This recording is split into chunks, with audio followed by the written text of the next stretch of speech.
You'll call somebody, text somebody, slap the shit out of somebody. Let them know that Rodium Radio is live up in this biatch. You got it locked on Rodium Radio.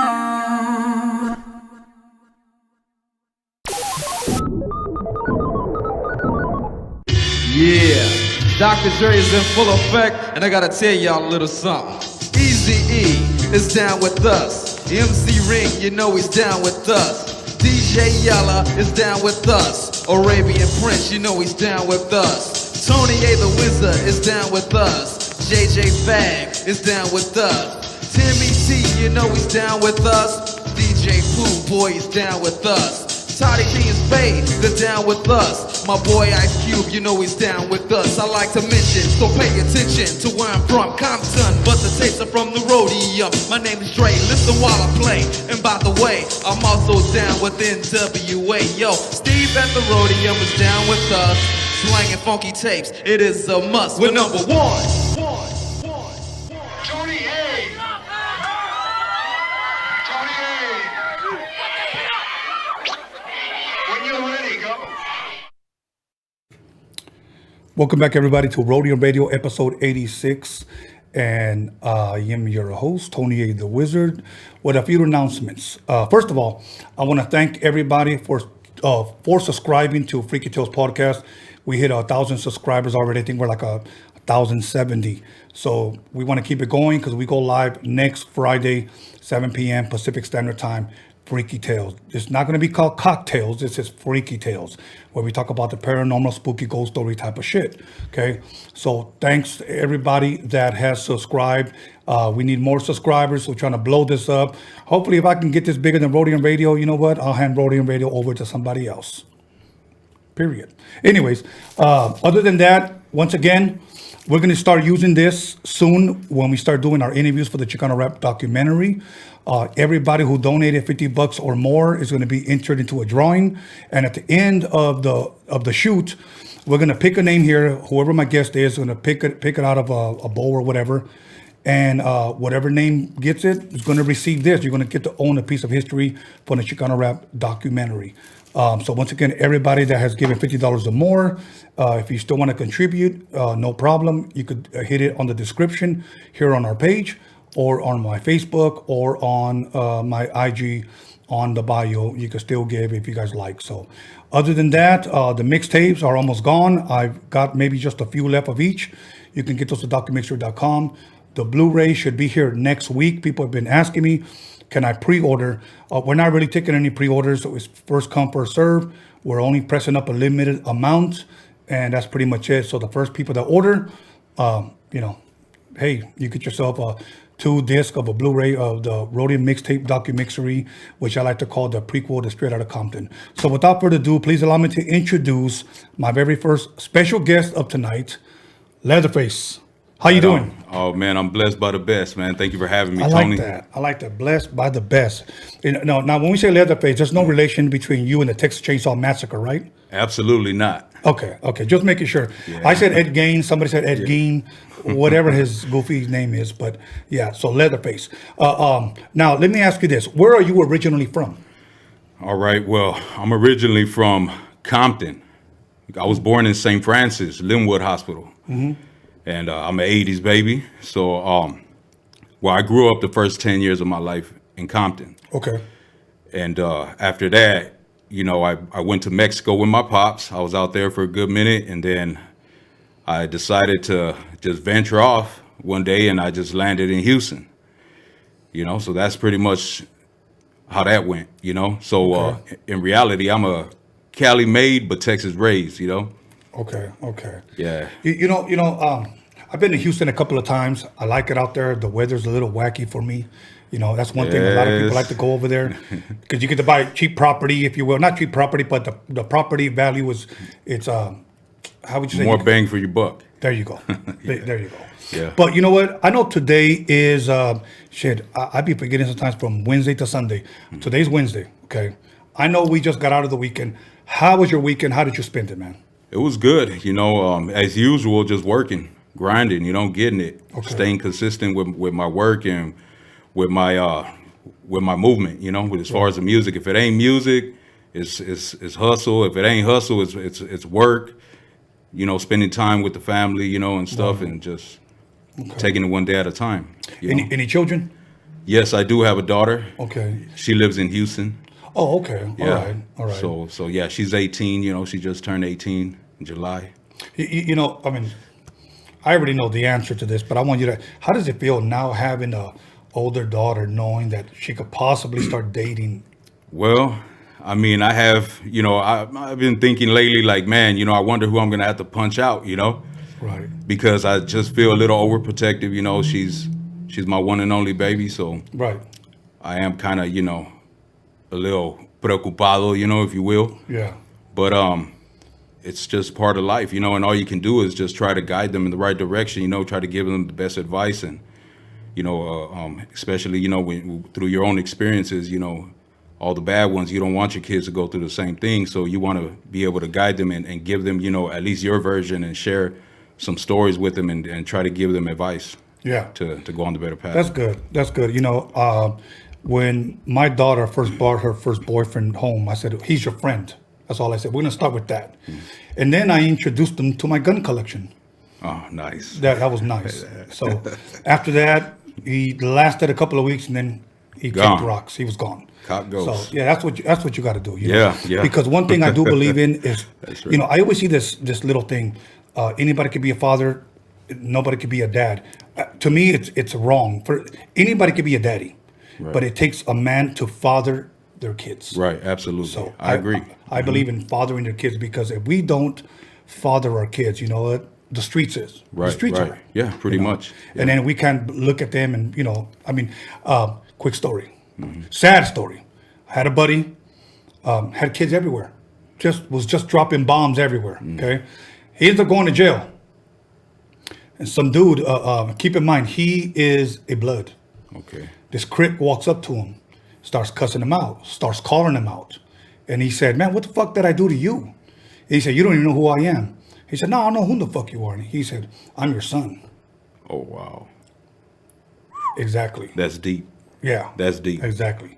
So let's change the channel now. And hopefully, if you fathers out there are, you know what, it's time for you to pick up your pants, go to work, and father your kids. Anyways, other than that, I mean, here I am preaching and shit. But other than that, so you're in Houston now. How long were you there before you decided to come back? I was there for about a good, about a good 9 years. Okay. How did you like that Houston life out there? Man? To be honest, it's a whole different setting, you know. I mean, right away, you know, the Southern hospitality. Yeah. It's just, it's like, it's almost like it's obviously a different world, you know. Yeah. But what I like the most out of the South is that their food, especially the soul food. You know, I love soul food. You know, shrimp Creole, gumbo, turkey necks, oxtails, and most definitely barbecue, smoke. You know, low and slow. I love barbecue, and I do a little smoking myself. Right. And yeah, so that, and then the Southern hospitality, like if you go into your friend's house, if your friend invites you to his house or whatever, and you meet the missus of the house, whether it's his wife or his mother, whatever, and it's dinner time, and the lady of the house offers you something to eat. She serves you a plate. She's like, oh, you sit down and have something to eat. You know, if you don't accept that meal in the South, that's considered like disrespect. Right. That you turn down a meal from the lady of the house, because that's part of the Southern hospitality. Right. And you got to at least try it. Even if you don't like it, you got to at least, you know, take a spoonful or two, you know. And that's one thing that I did appreciate a lot, because growing up, you know, I was exposed to a lot of selfishness, you know what I'm saying? And it was just a complete opposite of what my experience was once I landed in Houston. And I just miss it, you know, because I've been out here in LA for a good minute now, and I'm back and forth, you know, but for the most part, I miss the Southern hospitality. So I tell everybody, but man, I've been out here since such and such time, and I'm still homesick. Yeah. Because I miss that, you know. And it seems like people for the most part, people come from good stock, you know, very polite. I mean, you got your ghettos everywhere around the world, But for the most part, people are very polite, you know. They see you out there, you know, dehydrated, they're going to offer you a glass of water, you know. And for example, you know, in other places, you know, I mean, I don't know, in LA, I never witnessed nothing like that. You know what I'm saying? They'll probably see you pass out on the floor and, you know, Right. and just leave you there, probably record you instead, you know? And I give a shit pretty much. Yeah, yeah. So it's just the difference, you know, and I'm not knocking it. I mean, hey, it's a dog world, you know, but yeah, the Southern hospitality, people are a little bit more slow boogie, you know, Right. more in tuned, you know, and it's kind of, it just feels, I love the country life. Now, you know? okay, the Southern hospitality, compare that to the hospitality that you get here in LA. Well, then it's like a whole 360, no hospitality at all, you At know. all. It's just me, like, you know, at my job, you know, it requires me to interact with people, you know, with strangers, with customers and stuff, and they love my personality, the way I talk, and they're like, hey, you sound like you're not from around here. I'm like, well, I still got it, you know, I still got it in me because I've been out here so long. Like, you would figure that my lingo would change a little bit, but Right. it has just a little bit. But people enjoy the way I talk. They're like, you know what? You're not a Chicano from out here. You're from the South. Or like, if I'm not wearing my hat, they can see my tattoos, and they're like, oh, okay, yeah, you're from the South. They're like, oh, okay, yeah, that's dope. What do you like, so and so, and this and that, and so yeah, people really like my personality. But other than that, I mean, I really don't. Other than getting banged on all the time, I mean, I really don't get no kind of hospitality, you know? Right, right. Yeah. No, you know what? I'm glad you brought that up because, and I shared this before, I believe when Mr. Calvin Anderson, the owner of VIP Records, was here, I shared how I had went to Louisiana, and I didn't share exactly what part of Louisiana. I just said Louisiana when I went to Louisiana. But it was New Roads and Baton Rouge, okay? 1991. And let me say this. I meet my friend's family. He's a black man. We go to his house, his family's house. All black people live there. I walked in. I'm used to black folks here in LA. You know, they kind of stare at you up and down. They didn't look at me like a non-black. Okay, Right. They just looked at me like a person. Okay, sit down, son. You know, have some food. They had seafood gumbo. Okay. Oh, nice. And I loved it. It was homemade seafood gumbo. Okay. And then I saw this one white lady walk into the house, and I was like, "What the hell is that white lady doing in here?" LA mentality still. Right. Okay. Her, the woman of the house, I guess, were switching, making pies or whatever. They were about to have a little festivity there at the house. Okay. But everybody there it was almost like everybody was just one color. Nobody cared what color you were. Yeah. And I know what you mean by the Southern hospitality. Now you come back to LA, it's totally different. Right. You know, you hang around with that black guy, you like that Mexican. So when I went over there, off top, yep. it was really, and I really liked it. More unity. As a matter of fact, out of all the places that I traveled, I always told people, they asked me, out of all the places you've gone to, which is the place that you like the most in Louisiana? I was there for a whole week. And not one time, I went to the clubs, and I was the only white guy in there. Nobody treated me any different. I hung out at LSU. Some girls introduced us to a 64 ounce of Old English. The 64 ounce, not the 40 ounce, the 64 ounce. And there I was drinking in the sun with them right across the street from LSU. Had a dope ass time over there. As a matter of fact, I even wrapped up a towel over one of them, put it in my suitcase, and I flew it back. And I have a 64 ounce of Old English. Nice. So that's right. yeah, man. But so now, how long were you? You said about 9 years, and then you what made you come back? Well, it had been a good minute since I had seen my mother, and I was like, you know, since I was out there pretty much on my own, Okay. had one or two kins out there, but really we weren't close, and I just wanted to, you know, to come back and just see the family again, you know, and just change the scenery or whatever. And I decided, well, shit, let me go to LA, you know, and see how mom's is doing, see how the family is doing. And it pretty much just happened like that, you know, just jumped on the plane and just came down, and I felt good, you know. I was like, man, this feels like I've been missing something, you know. Right. I mean, I guess like the family unity or whatever. It was short lived, you know. Truth be told, sorry, familia. I know you guys ain't gonna like that, but I mean, it's the bottom line. Like, you know, it was very short lived, and I peeped game to that right away. But for the most part, you know, it made me feel good. So I was like, all right, you know. But I was still back and forth. You know, I would stay for a couple months. I would take off. I'll come back like a year later, you know. and so on and so forth or whatever. But Okay. yeah. Okay. Now, you know what? Growing up with your mother, you said in Compton, correct? What type of music were you raised with? Like, what would your mother play at home? Oh man, oldies. Okay. Oldies, we're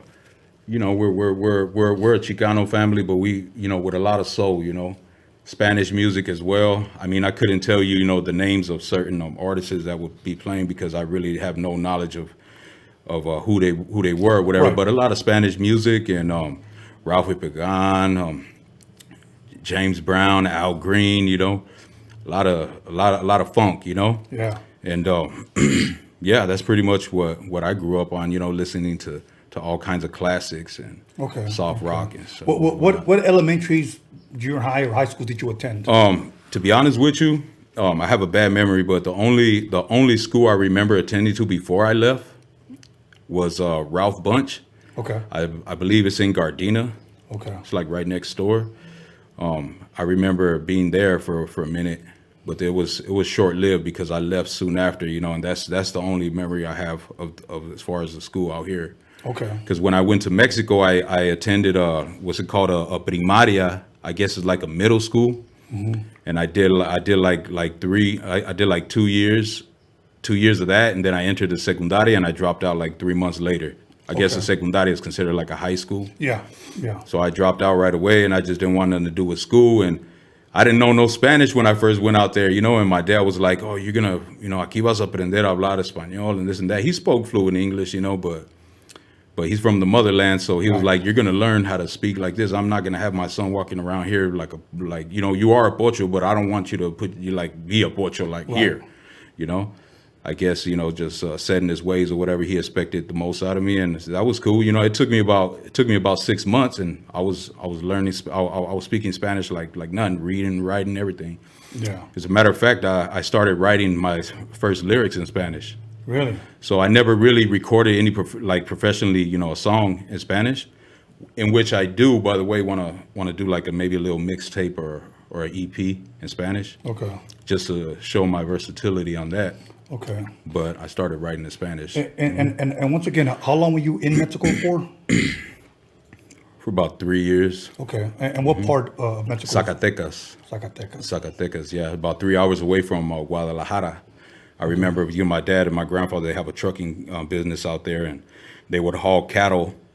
Well, it depends what time of the year, but it would be cattle, pigs, sometimes what's it called? The corn when they shred the leaves or whatever, the pastura or something like that is called, or alfalfa, vegetation like potatoes, tomatoes, or just all kinds of different stuff. And I even remember like once or twice out of the year, he would drive to it's called Milpillas, Jalisco. It's like a town like deep in the Sierra, in the mountains, and they have a company there that make tequila. They make fresh mezcal and stuff like that. No shit.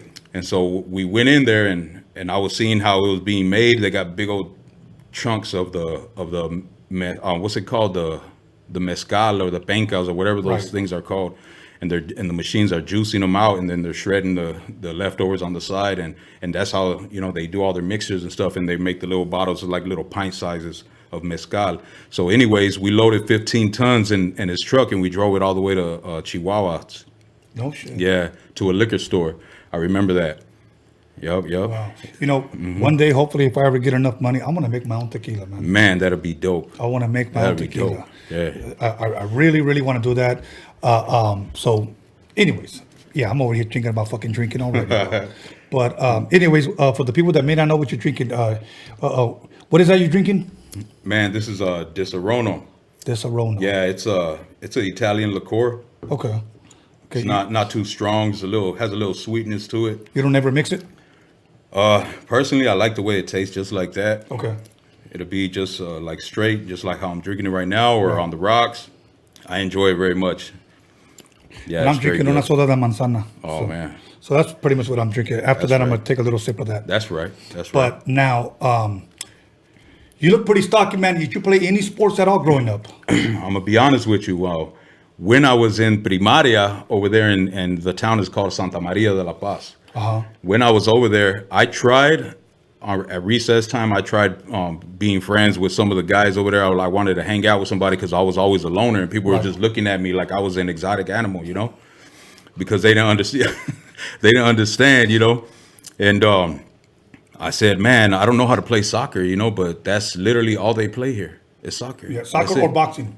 Yeah, Mexico. and we didn't even have that. If they had that, I would have been on that, you know, Yeah. because I like those kind of sports. But all that was available there in the town was soccer.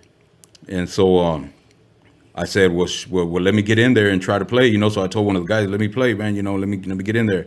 So I did it like the goalie, you know, I did the goalie for a couple weeks. And one of the guys didn't like me. We ended up having a problem after school. I'll kick your ass and this and that, you know, and I got into it or whatever. So I guess the whole school was against me because I was like this male witch, you know. I didn't belong, you know. It was very weird, you know. It's almost like they discriminated me, you know. True. Kind of like you're not Mexican enough, and I've gone through that same shit. Just too. like how they make us feel like we're not American enough here. So it's kind of like stuck in the middle type of deal. I'm glad you brought that up because I've had Mexican friends, even though half of my family was born in Mexico. My mom and dad born in Mexico. Okay. But I was born here. Okay. But when you got Mexicans that come from Mexico, some of them thought not only were they more Mexican than me, but now even more American than me. You know, and there's always been like that division, like you're a Mexican from over there, you're a pocho, so whatever.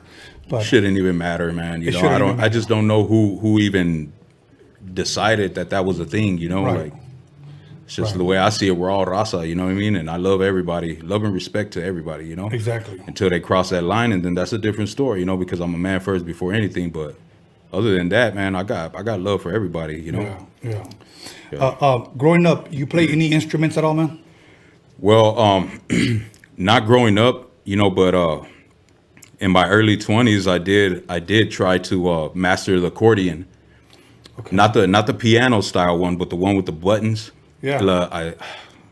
I forgot the brand that I had the privilege to use for some time, but it was like it was made in Italy or whatever, and I was trying to master it, but I got a cousin that plays 12-string guitar. Okay.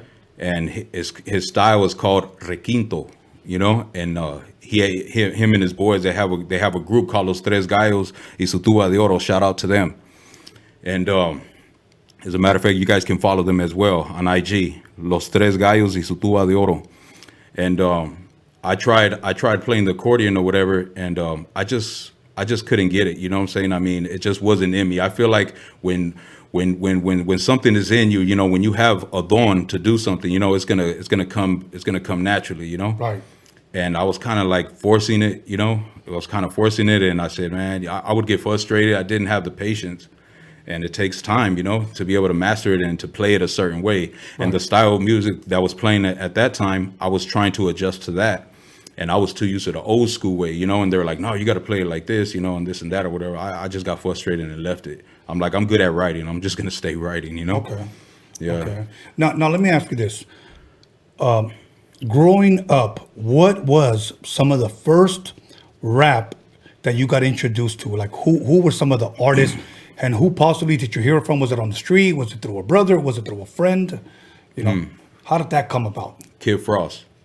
This is for La Raza. Yes. That actually my dad is a big fan of Kid Frost. Okay. Shout out to Kid Frost, you know, and he's a big fan of Kid Frost. And I remember being in a car with him, and he was bumping it. This is for La Raza, you know, and he would be all into it. He'll be looking at me, you know, singing the rhymes, you know, and smiling. That was his song, you know. Yeah. And so I was like, all right, yeah, because I never, other than that, he'll be listening to a lot of oldies or Spanish music. So when this song came on, he was like hype and just, you know, he was really feeling himself. And I was like, man, this is cool, like to see my dad like that, you know. So I'm interested, you know. Yeah. So I just started gravitating towards, you know, a lot of rap and hip hop or whatever. But I never really knew what artist who was who or what the name of the song was or nothing. I would just remember, like, I listened to a song or if I'm going through some tapes or whatever and I hear a song I like, I just keep repeating it and try to learn the words. And then I would try to, you know, I'll get a stick and break it like to to about the size of a mic and then be in the backyard and pretend like I'm that artist, you know, and I'll be like, you know, my Uncle Ruben had built a stage right on the side of the garage in the backyard. So it had like 2 steps going up, and it was a stage. It was all wood, and then it was actually in the middle of it was a big avocado tree. So that's where me and my cousins would hang out and stuff, and I was kind of like the leader of the pack always, you know, when everybody would go to my grandma's house, and I would be the performer, you know, and the rest of my cousins would be pretty much the crowd, you know. Okay. So that's how I started, you know. And when you would perform, you would just rap all the lyrics? Like, yeah. Okay. I would pretend that I was, you know, rapping the song that was playing or whatever, and I would try to, you know, do the moves or whatever. And if I got to watch a video, I would try to mimic that, you know. Yeah. And that's even with oldies too. Like sometimes you know, when I was younger, I used to feel like, man, I want to sing, you know, I want to learn how to sing, but I never really took it serious either. You know, I never really got into it or whatever. I feel like I don't have the type of voice. Maybe I just don't have it because you got to sing from the gut, not from the tongue or whatever, like they say. Right. But a lot of people tell me, like, they're like, bro, you have like what's it called? What's the word? A dial tone voice, like kind of deep or whatever. So he's like you could be like a Isley Brothers style type of singer, you know? No shit. And I'm like, well, shit. I mean, that would be nice. That sounds nice, but to be able to actually, you know, to actually execute something like that, yeah, I just never seen it happening. I never tried it, never gave it a try. Okay. You know? Okay. So, yeah. Now, what year was it that you went to Mexico, and about how old were you? When I went to Mexico, I was 10. Okay. Yeah, I was 10. It was actually January. It was actually January. Yeah, it was January. Okay, you don't remember what 95. 95. Okay. Now, the reason why I asked is because when you went to Zacatecas, were they bumping any rap at all? Yeah. Okay. Was it pretty much the same thing that we're bumping here? Yeah. Okay. Yeah. Okay. Now, can you remember, if any, what was the hottest song out there during that time? Actually, Control Machete. Okay. Control Machete. And the name of the song was oh my God. The name of that song was Control or something like that, and it was playing on a cassette, and it just kept playing, and it was pretty popular. You know, it lasted for like at least 8 months. Everybody was bumping that song. Dame, dame, dame, dame todo el power para que te demos en la madre, something like that. You know, and it was like Control Machete. That was a group. You know. And I don't know any names to their songs or whatever, but I was listening to them after that. Okay. And another artist I was listening to a lot was Aquid. Aquid. Okay. Aquid, yeah. I was listening to him a lot as well. I was also into Mana, you know. I like Mana a lot still to this day, you know. Of course. Yeah, so even when I work out, you know, and I got my headphones on, sometimes I'll put some Mana on or whatever. Well, I rarely ever listen to rap, bro, honestly. Yeah. Of course, I have to make time to listen to rap. I'll put on some mostly old school shit that I listen to. But when I'm in my car, I'll bump whatever the fuck. From classical music to Nirvana to Ozzy Osbourne to Black Sabbath to some Rodium. What the hell's that dude? The dude with the fucking looks like a chicken. Rod Stewart. Do you think I'm sexy? Oh, do you really think I've been bumping that shit too? But Culture Club, you know. But yeah, man, I've been bumping that shit. Now, around how old were you when, I think you might have covered it, when you actually started writing raps? Okay. I would say 14. Yeah, about 14. And at that time when you were writing them, you weren't recording anything just yet, right? No, not at all. Okay. I had about 10 notebooks worth before I even tried recording, before I even was introduced to a studio, period. Pre-recording studio at that. It was nothing major, but. Okay. We're going to go ahead and press pause right there, and we're going to come back after a 10-minute break. But other than that, we're going to pick up when you had these 10 notebooks and when was the first time you actually went into a studio. All right. Okay, and we'll go from there.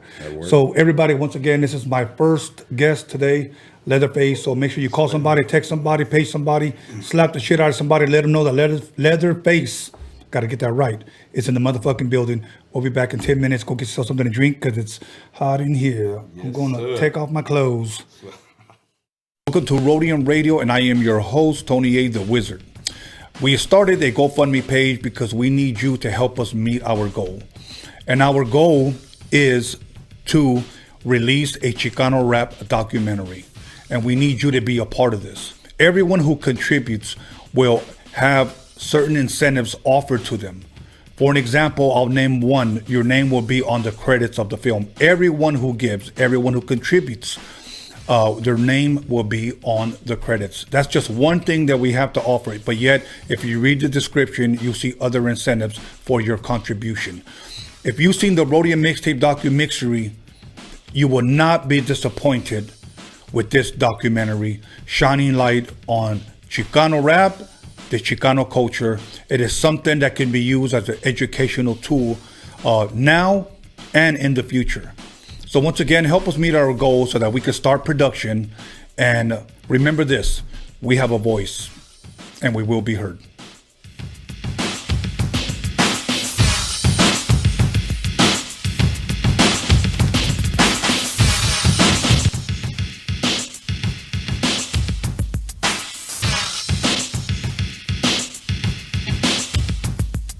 What it do, it's Mr. Little One chilling on Rodium Radio with the one and only Tony A and John motherfucking ELKINS, boy!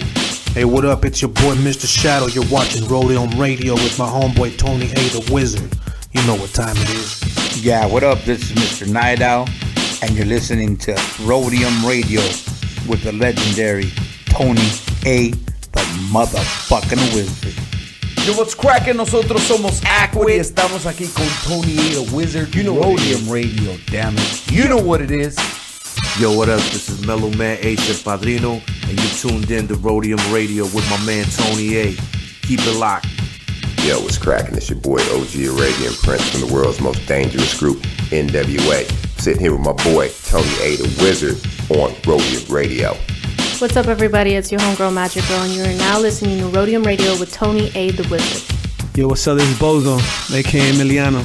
You tune into Rodium Radio on Tony Vision's YouTube channel. Let's get it. What up? It's Mr. Soto. You guys are now in tune to Rodium Radio right here on Tony Vision on YouTube. Yep.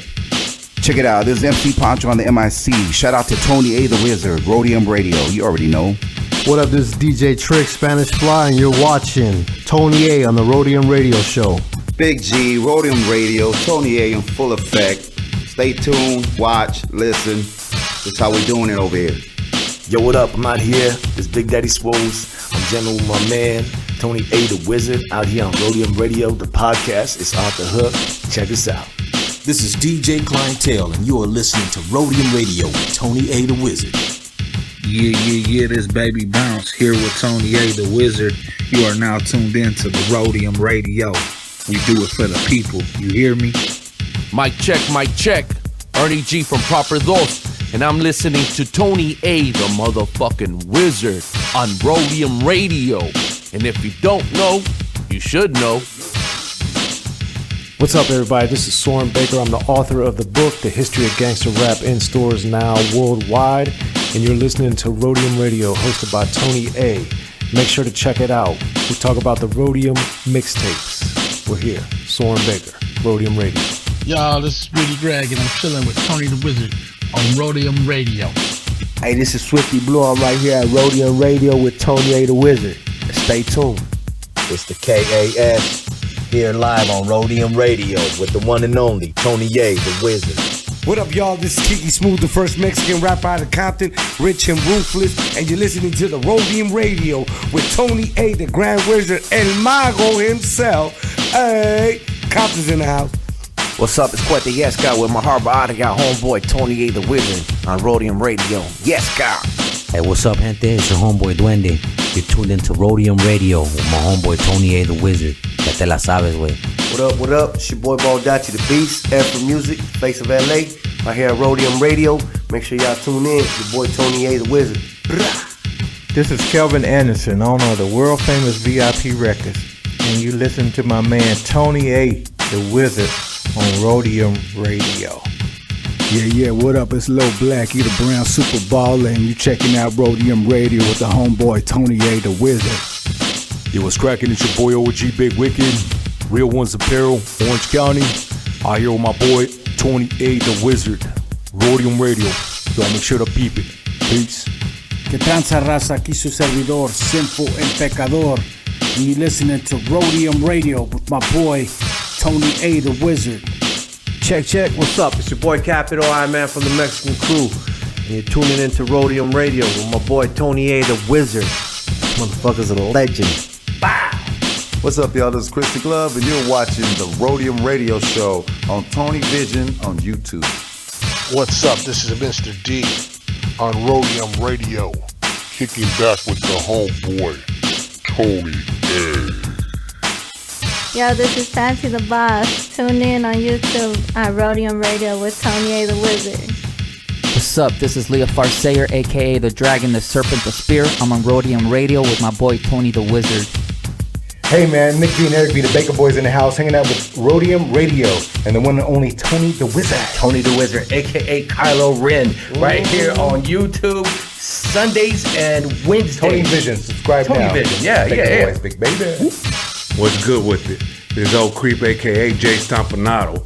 I'm putting it down for Orange County on the Rodium Radio Show by West Coast legend DJ Tony A. We up and out this bitch. What's up with it, dog? It's West Coast Gilly on Rodium Radio with the legend Tony A. the Wizard on Tony Vision. You know what it is, West Coast to the fullest. Believe that. What's up, everybody? This is Stefan Orier listening to Rodium Radio with Tony A. the Wizard. Yo, what up? It's your boy Doughboy Tony. You're tuned into Rodium Radio with West Coast legend Tony A. the Wizard. What up? It's your boy Lottie the G, straight out of Santa Ana, CA, and we right here live in the mix with the West Coast legend Tony A. the Wizard on Rodium Radio, Tony Vision on YouTube. Yo, what's up, world? This is Cool 187, above the law in the building. And you tuned into Rodium Radio with my man Tony A. the Wizard. What's up? This is Darren Vegas. You're on Rodium Radio with Tony A. the Wizard. Real West Coast hip hop history right here. Yo, what up? Sleepy Malo in the house, here at the Rodium Radio with my boy Tony A. the Wizard, giving us our voice back. One of the realest motherfuckers I know. What's up, homie? Show me Frankie Quinones, a.k.a. Creeper from Cholo P. And you're listening to Tony A. the Wizard on Rodium Radio. That's what's up right there. Hey, yo, what's up, man? It's Cujo the Savage. I'm right here with Tony A. the Wizard, Rodium Radio. Everybody stay tuned, man. It's a motherfucking hit. Yo, shout out to Rodium Radio, Tony A. the Wizard, your boy Pablo Nunez right here in the studio. Be about it, people. ¿Qué onda, muchacho? Ahí viene este miro. King with the Black Chicken and Negrito de Los Angelitos, and you're checking out that Rodium Radio with Tony A. the Wizard. ¿Qué hubo, Raza? This is Wicked from the Brown Side here on Rodium Radio with Tony A. the Wizard. You know. What up? It's your homeboy Infinite TGM, chilling with Tony A. the Wizard on Rodium Radio. Make sure you guys go check that out. What up, everybody? This is Wicked Baby Doll, and I'm chilling with Tony A. at Rodium Radio. Check it out. Make sure you subscribe on YouTube and follow him on Instagram. What's good? It's your boy Spanky Loco, and you tuning in to Rodium Radio with that motherfucking legend, Mr. Tony A. You know what time it is, West. Hey, what up? This is Rebello the Dawn. And this is Dominator. And we came straight from the 805 ready to slap that motherfucking meat on your grill, bitch. Rodium Radio, Central Coast Click. What up? What up with it? It's your boy OG Magoo, Los Angeles airbrush artist, Big Chillin' on site with the homie Tony the Wizard on Rodium Radio. All gas, no brakes. Let's get it. Man, you now listening to LA Icon, man, right here live with Tony A, the motherfucking Wizard on Rodium Radio. What's up? This is Esadaz, the Spanish Fly, with that reintroduction right here on Rodium Radio with my boy, the Wizard, Tony A. Yeah, what up? It's the Spanish Fly MC, Big MOC, Mr. Most MC, on the Rodium Radio Show, baby, with Tony A, the Grand Wizard. Let's roll. Johnny D from Spanish Fly on Rodium Radio. Your one and only Theo with the Giant Cheeto. Hey, what's up, everyone? This is Trish Toledo, and I'm over here with Tony A, John motherfucking ELKINS, and DG Media at Rodium Radio. Make sure you tune in every Wednesday and Sunday at 7 p.m. Hey, what's up, everybody? It's your girl Blanca. Bobby D presents Uncle Snoop's Army. Chilling right here at Rodium Radio with Tony A, the Wizard. Make sure you tune in Wednesdays and Sundays at 7 p.m. on YouTube. What up, West Coast and all hip-hop fans? This is your girl, Violet Brown, and I'm here with Tony A, the Wizard Yo, this is Daniel Jones, the D to the motherfucking G Media Clips. Here with your boy, Tony A the Wizard on the Rodium Radio Show. Check, 1 2 1 2. This is Raza Live, and you are in tune to the sounds of Tony A the Wizard on Rodium Radio, West Coast.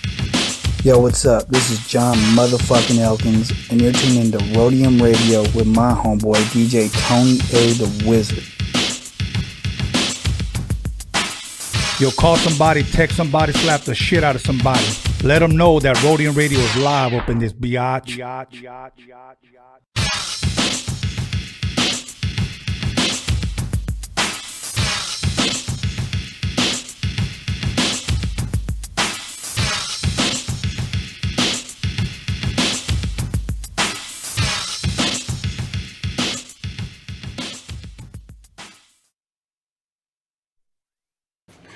Welcome everybody back to Rodium Radio episode 86, and I think I'm gonna start drinking just a little bit early because this guy tempted me with his fancy drink that he brought. But without further ado, please, Leatherface, can you serve me a little bit, please? Sir. Absolutely. Yeah, serve me a little bit, and we'll go from there. You know what? I'm gonna go ahead and that's it. Gracias. Other than look how much. I'm gonna fucking I'll start stuttering and shit. Mm-hmm. As long as you don't hacksaw my face and wear it when you leave, Leatherface. Okay. No worries. So, okay.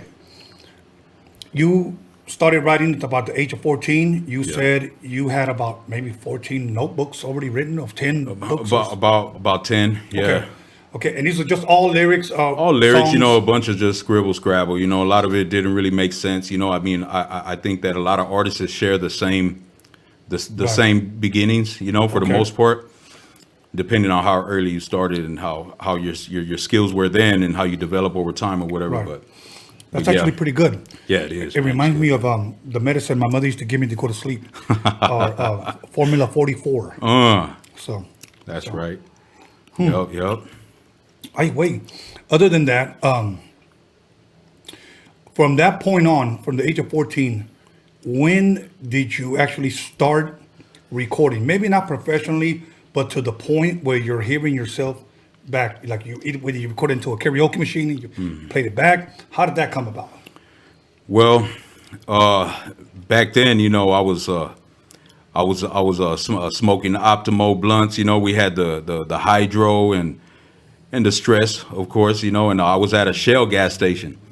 I was standing in line. I was getting ready to buy some Philly blunts, and there was a guy standing behind me, and I was rapping. I was just freestyling, like just like rapping out loud a little bit as I was waiting in line. And the dude behind me was like, hey, he's like, hey man, he's like, you rap? He's like, what you go by? I'm like, oh, I don't go by nothing. Like I didn't have no name for myself or nothing, Right.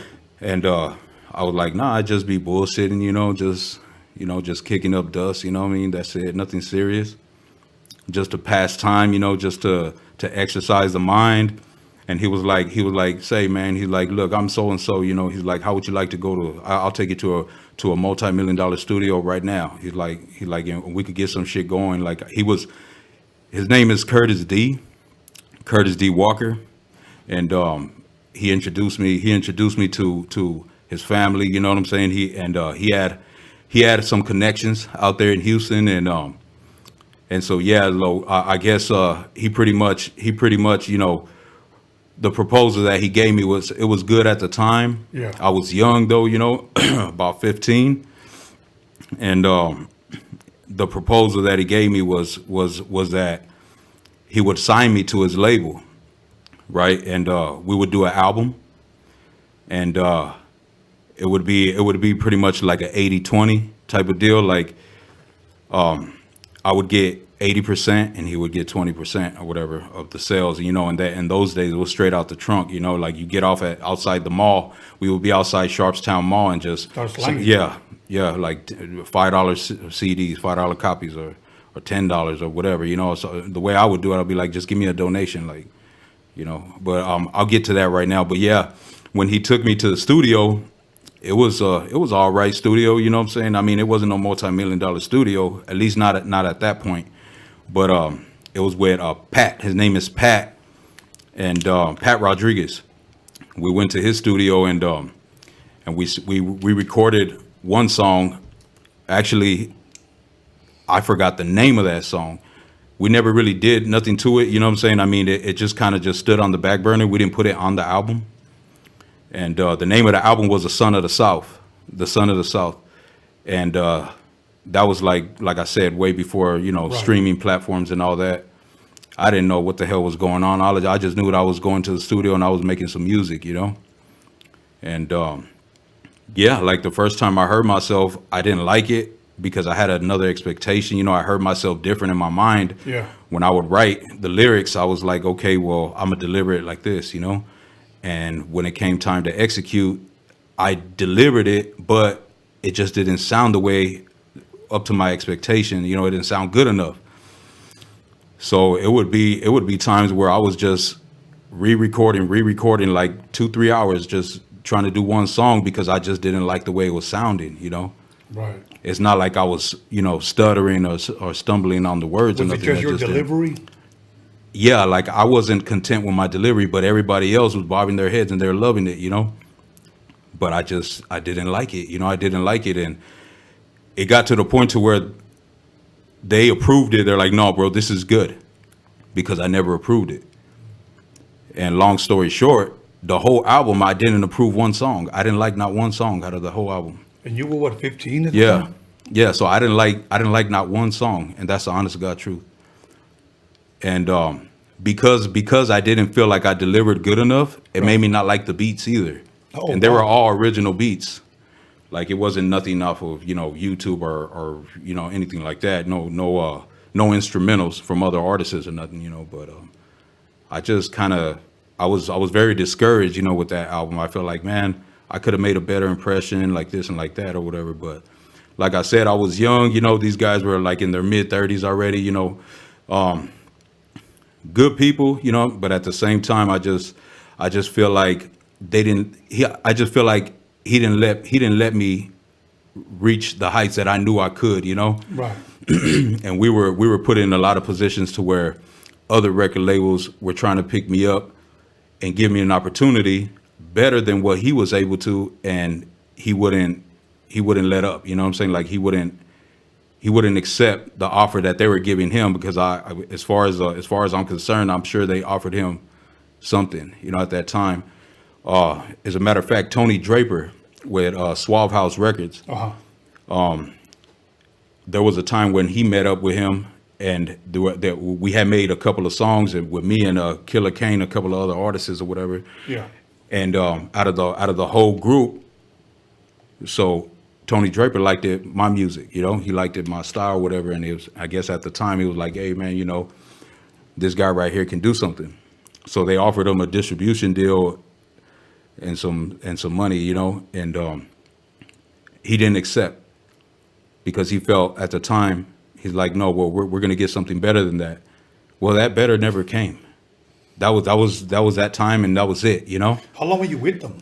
Total? For about a good 4 years. Oh shit. But after the album was done, like we did a couple of mixtapes or whatever, and those were using instrumentals and stuff like that. So it kind of got sloppy towards the end, And I just wasn't feeling it no more, bro. And I just had a shake, I had a shake, and I said, you know what, I'm just gonna do my own thing.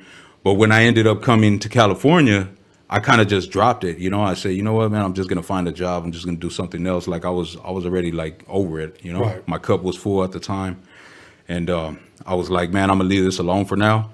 So to be honest with you, I dropped the ball for about a good. So I would say I dropped the ball for about a good 7-8 years before I started doing writing again. Before you started going. Yeah. So you released one album at the age of about 15, and then you came out with mixtapes. Yeah. How many total projects did you release under him for those 4 years? Just 2. Okay, just 2 then. Yeah, just 2. That's 2. So you pretty much, would you say that sweating like a runaway slave, man. Would you say that was a good learning experience, or would you say it was definitely a waste of time?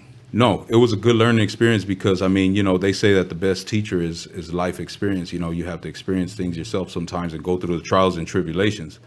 And that was just a chapter in my life where I had to learn that, you know, not everybody that, you know, offers you, you know, something that you're missing at that time doesn't mean that that's the best ticket, you know. But at the same time, I got to be a man and say, you know what, I do thank him for the fact that he did take me to the studio. You know, he provided he gave me the availability that I didn't have before I met him, you know. So maybe if he would have never introduced me to that at the time, I probably would have never went to the studio. Right. I probably would have ended up doing something else, you know. Right. And he just saw you at a gas station now. Yeah. It was just coincidence, you know. Wow. And I don't know. I sometimes I think to myself, would I have, you know, tried to do something with my writing or whatever? Would I have tried to do it on my own? And I keep thinking it over and over. And the most part, I say no. I probably would have just stayed working, selling dope, doing something else, just not music. Right. So so how they say that people come in your life either for a good reason or for a bad reason, or to teach you a lesson, you know, and to show you something that you didn't know, you know. So I just feel like he was one of them people that was supposed to be in my life for the time that it was, and to kind of like open the door to something that I needed to take on or whatever. It was just already in the books.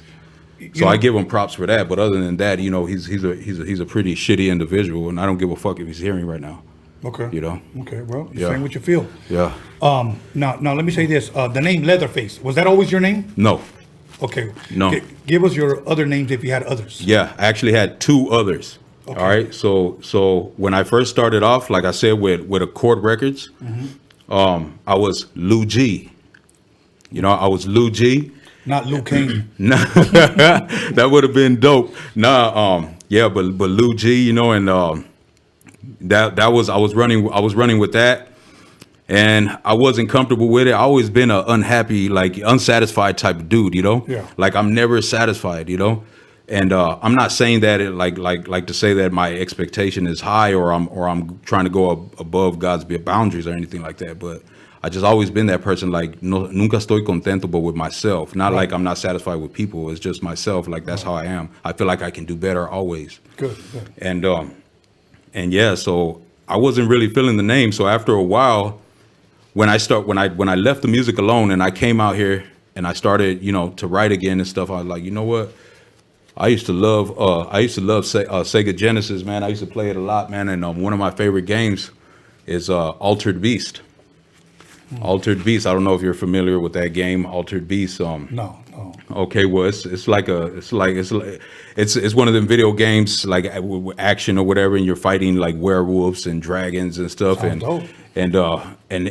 every level you will power up. You know, you'll get emeralds or whatever, and they would make them bigger and buffer, and it would be like power up. You know, you would become this big beast and start just kicking ass. You know, and I'm like, I feel like that's how I'm gonna do it. You know.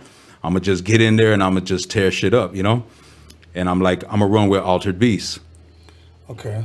How long did that last? That lasted, it was very short, probably like a year, you know? And then I was like, man, that shit ain't cutting, you know? And then a lot of people that were around me were like, bro, you can't just change your name like that, you know? Like, right. You gotta just stick with it, you know? And I mean, I feel it, but at the same time,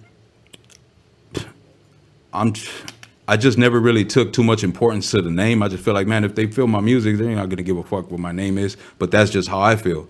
You know, I mean, I could be, you know, definitely wrong about that, you know, Right. and it could be a bad look or whatever to most people, you know, to hip hop fanatics or whatever. They might look at that as something bad. But there's a lot of artists right now that are famous that have done that, you know. And just to name a few, I think it's 2 Chainz. 2 Chainz, well, I think he had a different name. I forgot what his other name was before he became famous, but he did a song on one of Ludacris's mixtapes or one of his early albums, I believe. And he was under a different name. Yeah. And then like so many years later, he came back as 2 Chainz. Well, it was like Puffy, then P. Diddy and whatever. Yeah. You know. Yeah. Okay. So we just landed on Leatherface, you know what I'm saying? But, So- well, what inspired Leatherface? Because I'm thinking Texas Chainsaw Massacre. Yeah, okay. I'm gonna tell you what was going through my mind. I'm like, okay, so I'm in Cali, you know, and I'm pretty much out here most of the time. So I'm pretty sure I'm gonna be gaining my popularity here first in LA, you know, and that was the goal. Like I wanna gain my fan base here, Yeah. and then just take it back down to the South, you know. And I was like, how can I kind of express myself so people can know that, you know what I'm saying, I'm a Texas rapper. So I said Texas Chainsaw Massacre, Leatherface. So it's like it's unmistakable, you know what I'm saying? Like, okay, Leatherface, why Leatherface? Because I'm from the South, you know? That's dope. You know, and I'm into horror movies and stuff like that. Like I'm a horror fanatic too, you know? So So Texas Chainsaw Massacre was one of my favorites for sure. Okay, now you just opened up a door that you shouldn't have with me. Because next Friday we're gonna go live with our Freaky Tales podcast. Okay. And we're gonna be talking about the paranormal, spooky ghost story type of shit. Okay. Like real shit, real experiences. We're gonna talk UFOs, aliens, fucking, you know, demon abductions and or fucking demons raping women, whatever. Okay. Give me some of your all-time, if possible, 3 horror movies. Okay. Or scary movies or whatever you want to call. Okay. The first Nightmare on Elm Street. Okay. That's one that I lost sleep, a couple of times because of that movie. And the second one would be Pumpkinhead. Pumpkinhead. You know, that one right there. A lot of people don't really, when I mention that, they're like, Pumpkinhead, like, I guess it wasn't as famous as most other movies, but like I'm a movie critic, like, and I collect a lot of movies. I have movies all from the 70s on till recent. Funny you say Pumpkinhead. There was a girl at the gym. She had a fine body, but had a round ass face. We used to call it pumpkin face. Oh my God. Pumpkin face. Wow. Okay, so Pumpkinhead. Pumpkinhead, and I would say the third one and the most scariest one to me would be The Exorcist. Of course. And the part where when the girl's crawling down the stairs backwards and like looking like a spider. I just posted that on the Freaky Tales podcast IG page. So follow us on Freaky Tales podcast IG page. And I was shook after that movie, man. I promise you, I could not. At the side of my eye, I would think she was coming, you know. And man, I was devastated for a long time because of that movie. You'll be shocked. But I loved it though, and I kept watching it. You'll be shocked how old I was when my mother took me to go see that fucking movie that traumatized me. I was 6 years old, bro. In first grade. 6 years old. In first grade, and well, I'm gonna say some of my stories for Freaky Tales, but yes, a bunch of crazy shit. I seen a bunch of shit as well, but that movie to me is the scariest because there were years, decades before its time. Yeah. How many movies do you see where a girl says "fuck me," stabbing herself in the fucking cross with the pussy? Oh, you know, my God. Stabbing her pussy with the cross. You know? Oh my God. So that's crazy. Yeah, bro. So. Yeah, that's one of a kind. It's one of a kind. Yeah. All the other ones, I don't really like all the new ones. Are you a Michael Myers fan at all? Yeah. I like Michael Myers. What about Conjuring, the Insidious? The Conjuring, yeah, that one as well. Those are spooky stuff. But I like Jason. Jason. You know, it's funny how Jason and Freddy usually kill people when they're fucking. You know, Jason will walk in, there's a girl right in the dude. She's like, huh. This motherfucker goes and slashes her ass up. And I'm like, okay, anybody who's not boning is safe. Hits her with the bigger dong, yeah. Yeah. So I know a lot of guys that are safe. Man. But I'm not safe. Anyways, okay, so now you're with that guy for about 4 years. You take pretty much about a 7-year break. What inspired, if you want to call it this, for lack of better words, the comeback? What inspired it was pretty much boredom. That's the honest to God truth right there. Boredom. I had a lot of energy, you know. I mean, I was working graveyard at the time, and it just happened one day on my lunch break. I was outside smoking a cigarette, and a car passed by and was bumping a song. I don't know who the artist was, but the beat was smooth, and I was feeling it. I was like, man, that sounds hard. I could have wrote something nice to that, you know? Yeah. And that's how it started. And so after that, like, I would say like maybe a month and a half went by. And it was just a thought in my mind every day, you know, like just I should just start writing again, you know. Okay. Fuck it, you know. Now, nothing serious, just write. Your first move into getting music, who did you contact? Did you just rap off of instrumentals? Did you do, you know, YouTube beats? Okay, All right. Well, I contacted pretty much some producers from YouTube.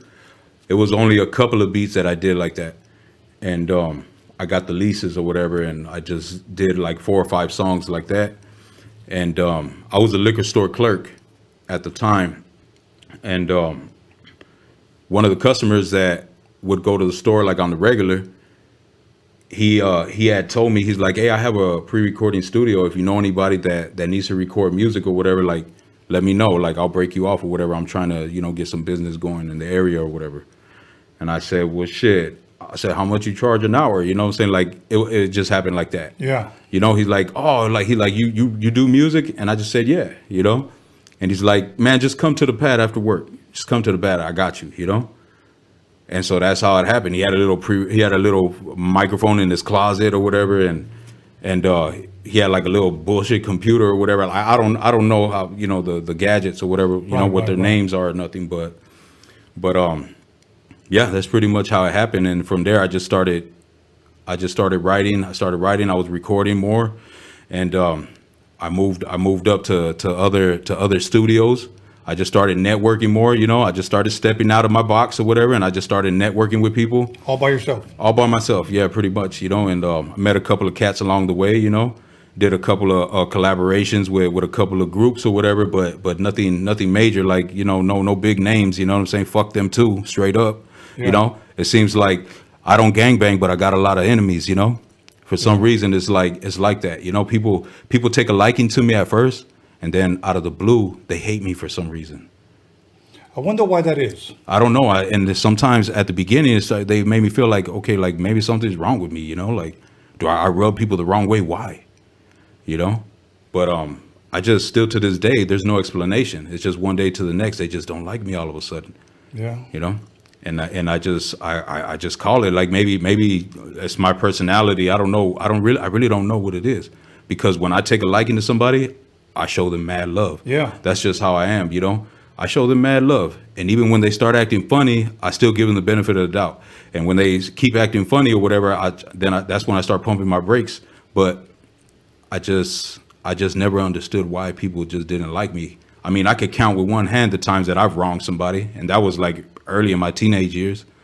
I just don't understand what the reason is or whatever. Yeah. Well, you know what? I mean, with me today, it all comes down to, why haven't you interviewed me yet? What's taking so long? That type of stuff. Mm-hmm. So no, I understand. You got your hands full. I mean, you got a lot going on or whatever. Sometimes it is what it is. You just wait for your time. Yeah. I mean, like, I remember when Misfit told me about you. Mm-hmm. You didn't hear from me for a while. Right. It had been a while. Mm-hmm. We were recording a song. And I was like, and here's what I said. Okay, cool. That's all I said. Yeah. Have him submit his music, have him this. You went through the procedure, and then you got your call. Right. That's just the way it works. You got scheduled. You didn't get scheduled right away. You had to wait a little bit, and then we're here. So I'm glad you're here. So now, thank you for having me. You're welcome. You released something recently. Yeah. Let us know. I don't want to say Gucci sandals, Gucci slippers. Okay. Yeah. Gucci sandals. Actually, with Bruce and Liasco, shout out to them, out there in AZ, and shout out to Pamps and the whole OGP camp. Uh-huh. Yeah, Gucci sandals, man. That's definitely a dope beat. I love that beat. Who produced that track? Honestly, I don't know. OG Pamps knows, but I don't know who produced the track. Okay. I'm gonna be honest with you, but when I heard it, I loved it, and I just wrote to it on the spot. I was actually at work, so yeah. Since your comeback, for the public that may not know, have you dropped any albums, any EPs or anything? Yeah, definitely. Tell us a little bit about that. Before my collaboration with OGP, in which I'm working with them right now on an EP.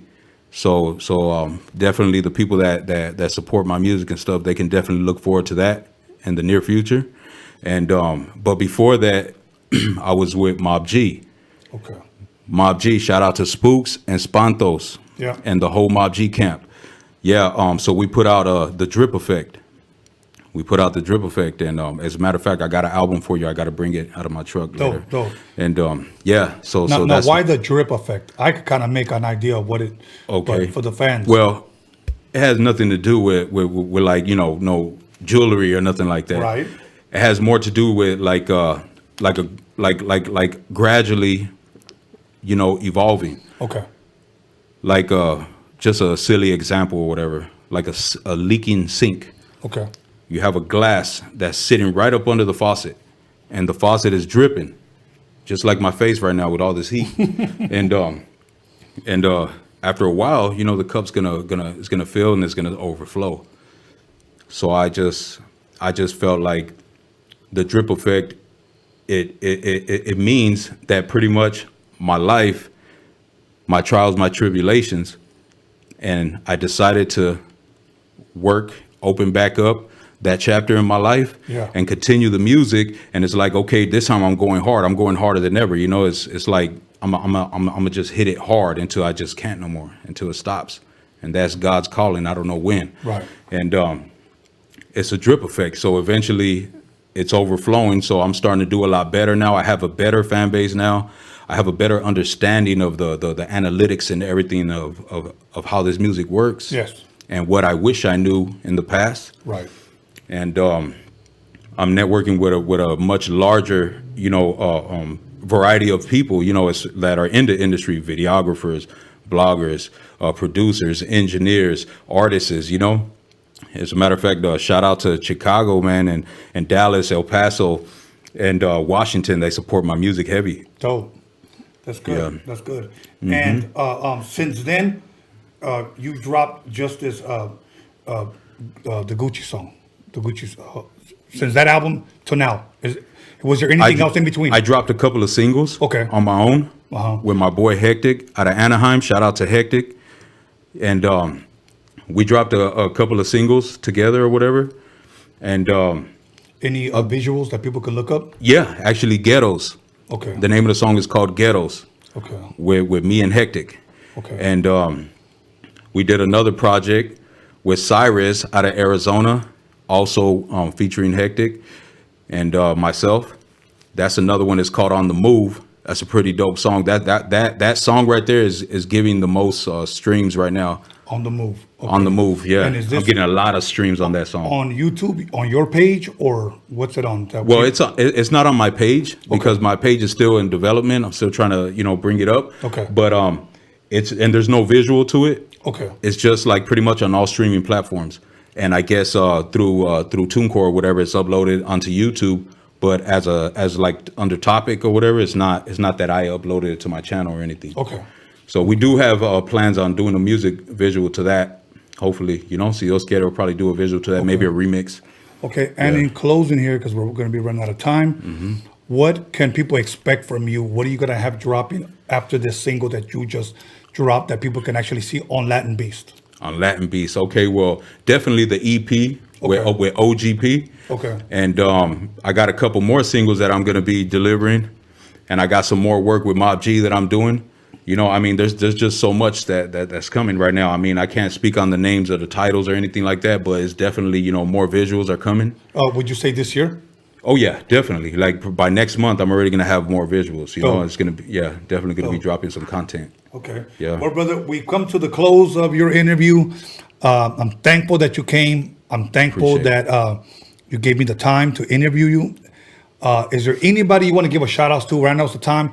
I know the heat is beating you up. Whew, man. You know what I'm saying? I'm showered right now. Like, wow. You know what's crazy? Because from July to like September, that's like the hottest in here. It's a hot box. It's like a sauna in here. After that, bro, but it's that's like, good though. Like I'm burning some calories right now. That's you're starting to look skinnier. Yeah, I love it.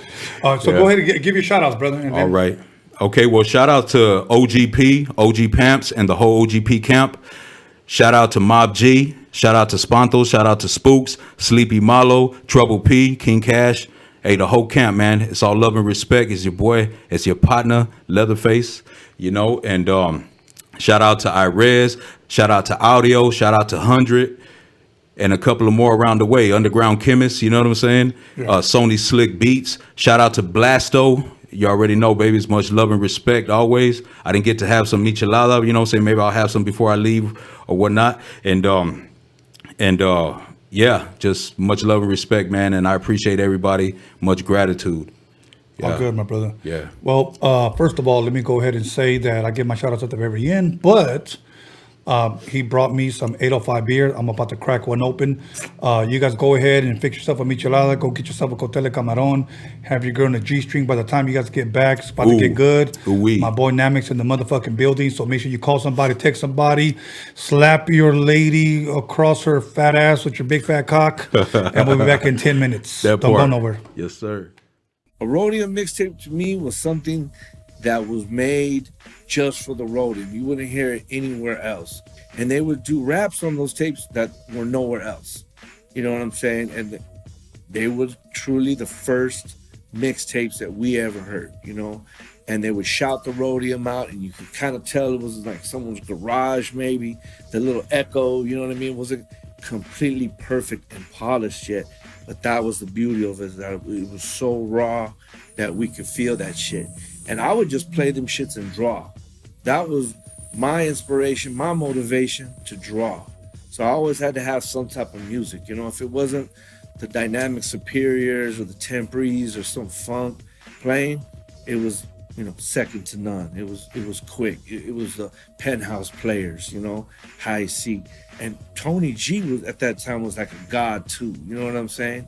He was out there DJing Latin freestyle parties, and all the girls had their hairspray like a lion and shit, and hickeys on their neck, and man, pushing strollers, and we'd be like, ooh, look at, you know, these parties at La Casa and shit, you know what I'm saying, in downtown, and mini trucks, and beds were folded in the air like transformers and shit in the boulevard, coming up and changing and flipping, and subwoofers beating before the person even hit the corner. You get goosebumps, like, damn. And Elko would bend the corner on Dayton's, and you were like, ooh, that fool's strapped right there. That fool gotta be strapped.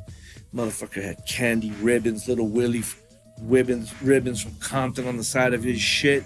Jerry curl dripping all over his shit. Bent over to the side, bumping that fucking Rodium shit. And he had a tape that only came from right there. And if you didn't know about that place, or you didn't live in that area, you didn't have that shit. So that's kind of one up that the harbor area had on a lot of other people. Compton was next door, but that harbor area was ended in Gardena. You know what I'm saying? So, man, those were great times, man. A Rodium mixtape is like a kilo of cocaine. It's like a kilo of amigo powder. You get that shit, you cut that motherfucker open, and you put it in your motherfucking CD player, and you start listening, and you be like, that's dope, shit, this is dope. How you do that? But really, a Rodium mixtape, bro, if you haven't experienced it, and you was in hip-hop back then, I don't know what the hell you was doing. You done fucked up. A Rodium mixtape is like, it's a kilo of cocaine. Music-wise, I'm saying, motherfucker. Man, that's a little tough, but I'll tell you what, it was the best thing ever for me, man. It was just kind of like something you never heard about. And especially West Coast was not getting that shine at the time, you know? So you would go to this place and they would make a custom tape, like, you know?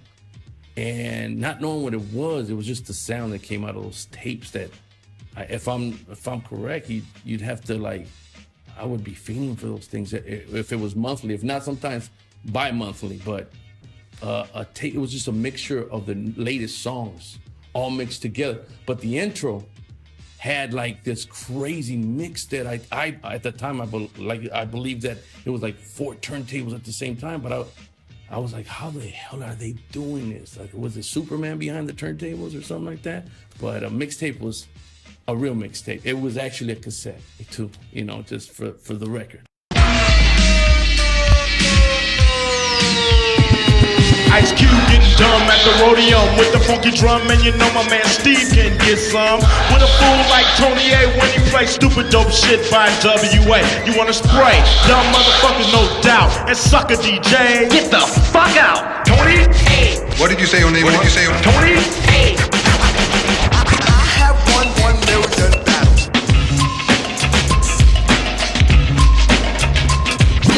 Lights, cameras, action, sound. Give me that mic, I'm about to go down.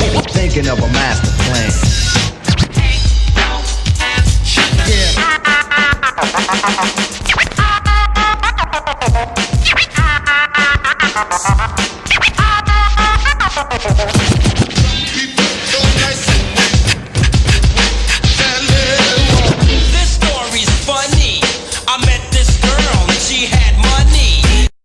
Right about now, Dr. Dre is in effect. Cold tan shit up with my man Steve at the Rodium swap meet. And we here to lay it on the line. To all them sucker niggas out there claiming our tapes and shit, we just got one thing to say. Never catch you doing your ass is mine. Never catch you doing your ass is mine. Never catch you doing your ass is mine. Yeah! Now my name is Dr. Dre. Now my name is Dr. Dre. Now my name is Dr. Dre. Now my name is Dr. Dre. Went to a party in West LA. Wanna learn a new dance, that's what you say. Well, here's a new dance that can't be matched. So just step to the floor and do the cat. Here it come, here it come, here it kitty come, come. Here it come, here it come, here it kitty come, come.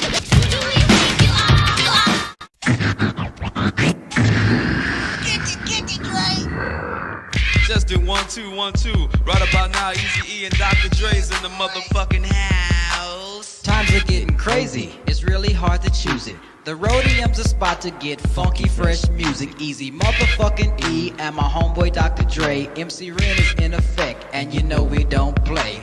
The Rodium is hitting, but you know you can't leave until you get a deaf ass tape from Steve. Oh Steve, oh Steve, oh Steve, just give me just one more tape.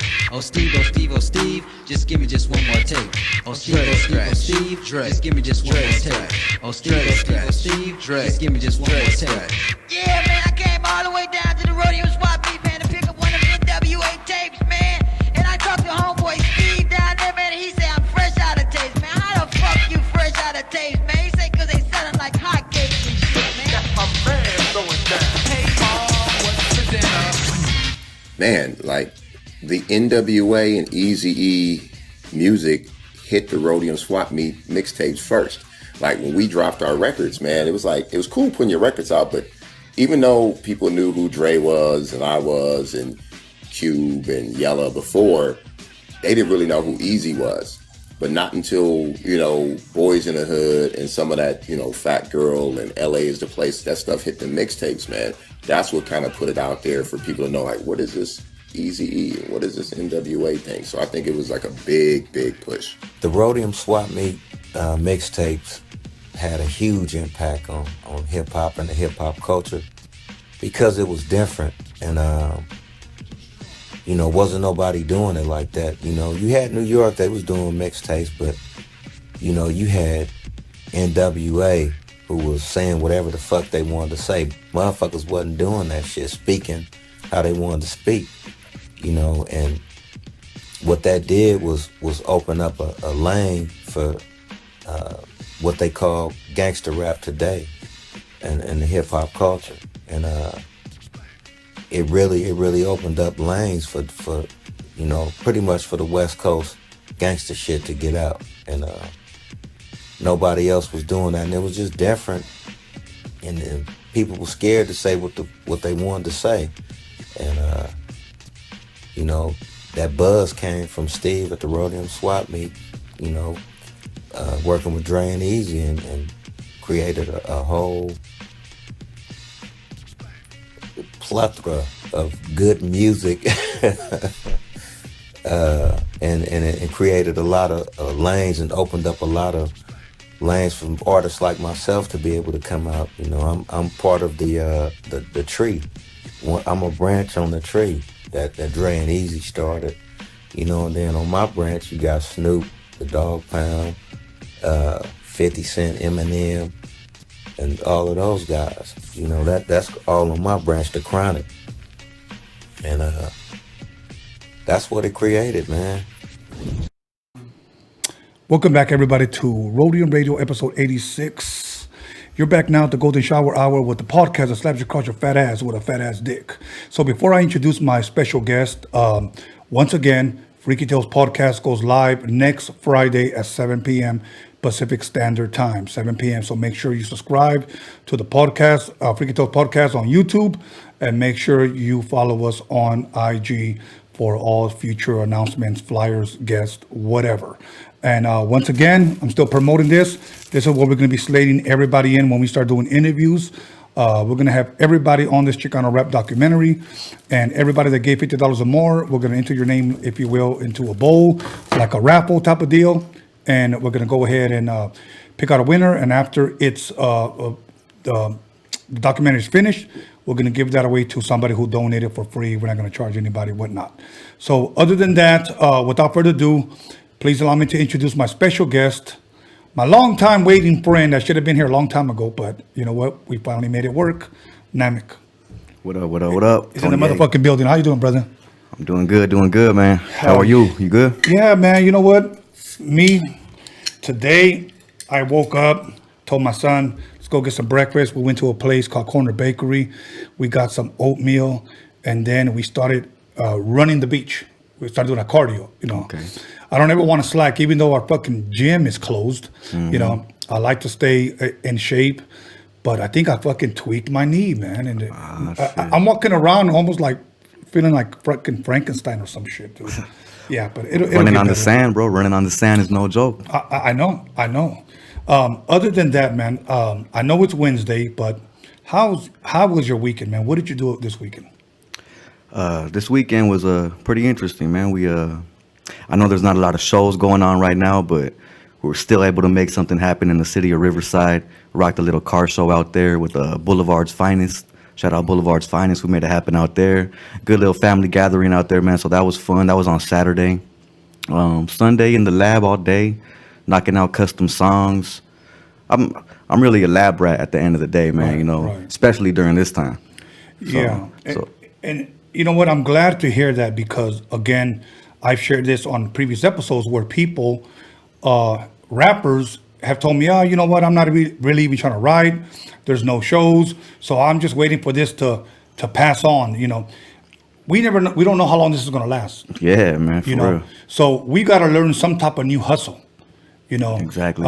Somehow how to get out there in the public people's faces. And you know what? I'm thankful and thank God for YouTube, for Instagram Live, Facebook Live, podcasts and everything. Yeah, I mean, right now we're probably in about 1,000 people's homes. Beautiful. You know, and they're watching us, hearing us talk about things that we love to do, like music. So I think, as a matter of fact, let's go back to when I first met you. We were at a video shoot, and I forgot the name of it. I think it was called. That one was called a So Loaded. So the Loaded. The homie Invincible. Yes, Invincible. Produced by Battle Cat. I remember that. Yeah, that was dope. Yeah. First time I met you right there, man. Good vibes, good vibes. Yeah, man. Yeah. You know, it's well, first of all, let me say Invincible. Much love, much respect to him. Salute. And Battle Cat. Salute. And I had me a good time that day, man. I forgot. I'm trying to remember where me and John had just came for him, and I had called him, and he says, "Come through." But oh yeah, you know, as a matter of fact, it's weird. I believe it was. We had just came back from doing a photo shoot, getting ready to start up the podcast. Like we met with a lot of artists. It was a good year ago, huh? Yeah. As a matter of fact, September 11th, next month will be 1 year of this podcast. Nice. You know, Congrats. And, thank you. You know what? And I didn't think I would be here this long. You know. Hey, you're doing a pretty good job, my boy. So I see it here for a longer, very, very long time, man. So. Well, you know what? I like it. I really enjoy it, but I'm really looking forward to the paranormal one. Oh yeah, the freaky tales, right? Yeah, man. I mean, it's because we all grew up with fucking scary movies, scary stories, scary family tales that they tell us that the devil appeared to them in Mexico or whatnot. That's cool that you're into that stuff too, man. Me too. So for reals? Yeah, I like certain things like that. I've yet to experience something super crazy or very supernatural, but I'm really into stuff like that, and right, you know, maybe one day. Let's hope that. Not that I'm trying to be like a hater when I say this, but let's hope you don't experience it, because when I experienced it, I couldn't fucking move. Like, I couldn't fucking move. Yeah. I don't care what type of gangster you are, what hood you're from. When the fucking dark silhouette stands right in front of you, you ain't gonna be able to shoot his ass. Yeah. And you're gonna be able to knock him out. He doesn't care what hood you're from. Yeah, I've experienced that. Okay. And that was pretty crazy. You're frozen. Yes. You ever seen the dude with the black hat? Stuff like that. Not with the black hat, but I've heard stories about that. Yeah. I heard stories about that. Yeah. So crazy stuff though. Yeah. So now, where are you originally from? Where were you raised? I was raised in San Gabriel Valley, West Covina. Born in West Covina, Queen of the Valley. was living in Baldwin Park for a little bit. And now Irwindale. So pretty much San Gabriel Valley, man. 626, born and raised. Okay. I go hard for that valley. You know. You know what? I got love for San Gabriel, and I'll tell you why. When I was a young teenager and I was in junior high school, my sister used to date a guy from San Gabriel. We always lived here in Wilmington, but she met a guy some nightclub, and he was from San Gabriel. So he would always drive over here in a Fiat, little old ass Fiat, and he would take us to clubs like 16 and over clubs or whatever. And I wasn't really old enough, but he could get me in. He was a DJ. He used to belong to a group called Desire back in the days. He's the guy that actually taught me about new wave music and then high energy / disco, you know. So I always credit that to San Gabriel Valley because that's the guy who taught me, schooled me about shit like that. That's what's up. That's yeah, what's man. up. So San Gabriel played a role in my, DJ career. In the history. That's right. Yeah, so that's beautiful. And was that before it was the 626? Yeah, right. That was like back when it was the A1A still. Well, this is definitely 80s. Yeah. So definitely 80s because I mean, this used to be 213. Now it's 310. Yeah, exactly. You know. So now you grew up there. Now, as a kid, do you come from a big family? Somewhat. A lot of my family's in Hemet. You know, I got some family in Pico and stuff, but for the most part, brothers and sisters. Just one sister. Okay. One sister. Okay. You know, so it's not too big of a family. You know, no brothers and stuff. So my big homies kind of played the brother role. Everything like that of me growing up. All right. So. And what type of music would your parents play as you as a child growing up in the home? Man, I was raised on the funk, bro. The Gap Band, stuff like that. Of course, oldies don't stop, but really influenced by bands and groups like the Gap Band, Stylistics, you know, the Whispers, Temptation, stuff like that. And you know, every now and then, you know, I'd bump some alternative rock. My mom would come through with some stuff like The Cure, The Doors, of course, I love stuff like that. Morrissey, can't go wrong with all that shit either, right? So, well, I feel like we all need a little bit of that, just to get out of that the hip hop realm for a little bit, man, because we could get dumbed down and brainwashed in this rap thing. I truly feel, man. That's very, very true. That's why I don't bump rap, if you will. Not that I don't like it, obviously, but it's just that after a while, you got to give yourself a break. Yes, for sure, for sure. You got to give yourself a break. So now, let me ask you this. Say I would ask you, what type of music does Namek bump in his car, like on a daily basis? What type of music? Is it a variety? Is it one style? Or do you bump your music? It's a good question. I'd have to say if I had the choice to listen to an album or to listen to a mix, it would consist mainly of like some old school G-funk. Okay. And a lot of people are realizing that's what I'm about. And as I do these interviews, everybody's like, oh, okay, that fool really is G-funk, man. So I'll probably you catch me bumping some Quick, obviously. You catch me bumping some Battle Cat. Catch me bumping some DJ Pooh, some Daz, some of that type of stuff, man. I'm real funky with it. That's dope. Real funky with it. I like that, man. Do you at all like any, well, I'm sure you do, but any East Coast music? Oh, yeah, of course. I have a song off this last album that I dropped, which is called No Dress Code. There's a song called East Side on it, where I give nothing but props to the East Coast. That's where it came from, bro. So, you know, I got to give daps to everybody who held it down. And I'm more of like not like a first or second generation hip hop, more like a third, you know. So I give it up to cats like Mobb Deep, and I grew up on Nas and Pete Rock and cats like that, you know. Okay. So I'm going to put you on the spot here. Give me your top three, and they don't have to be in order. Your top three, if you had to name Namek classic West Coast albums, your top three West Coast albums.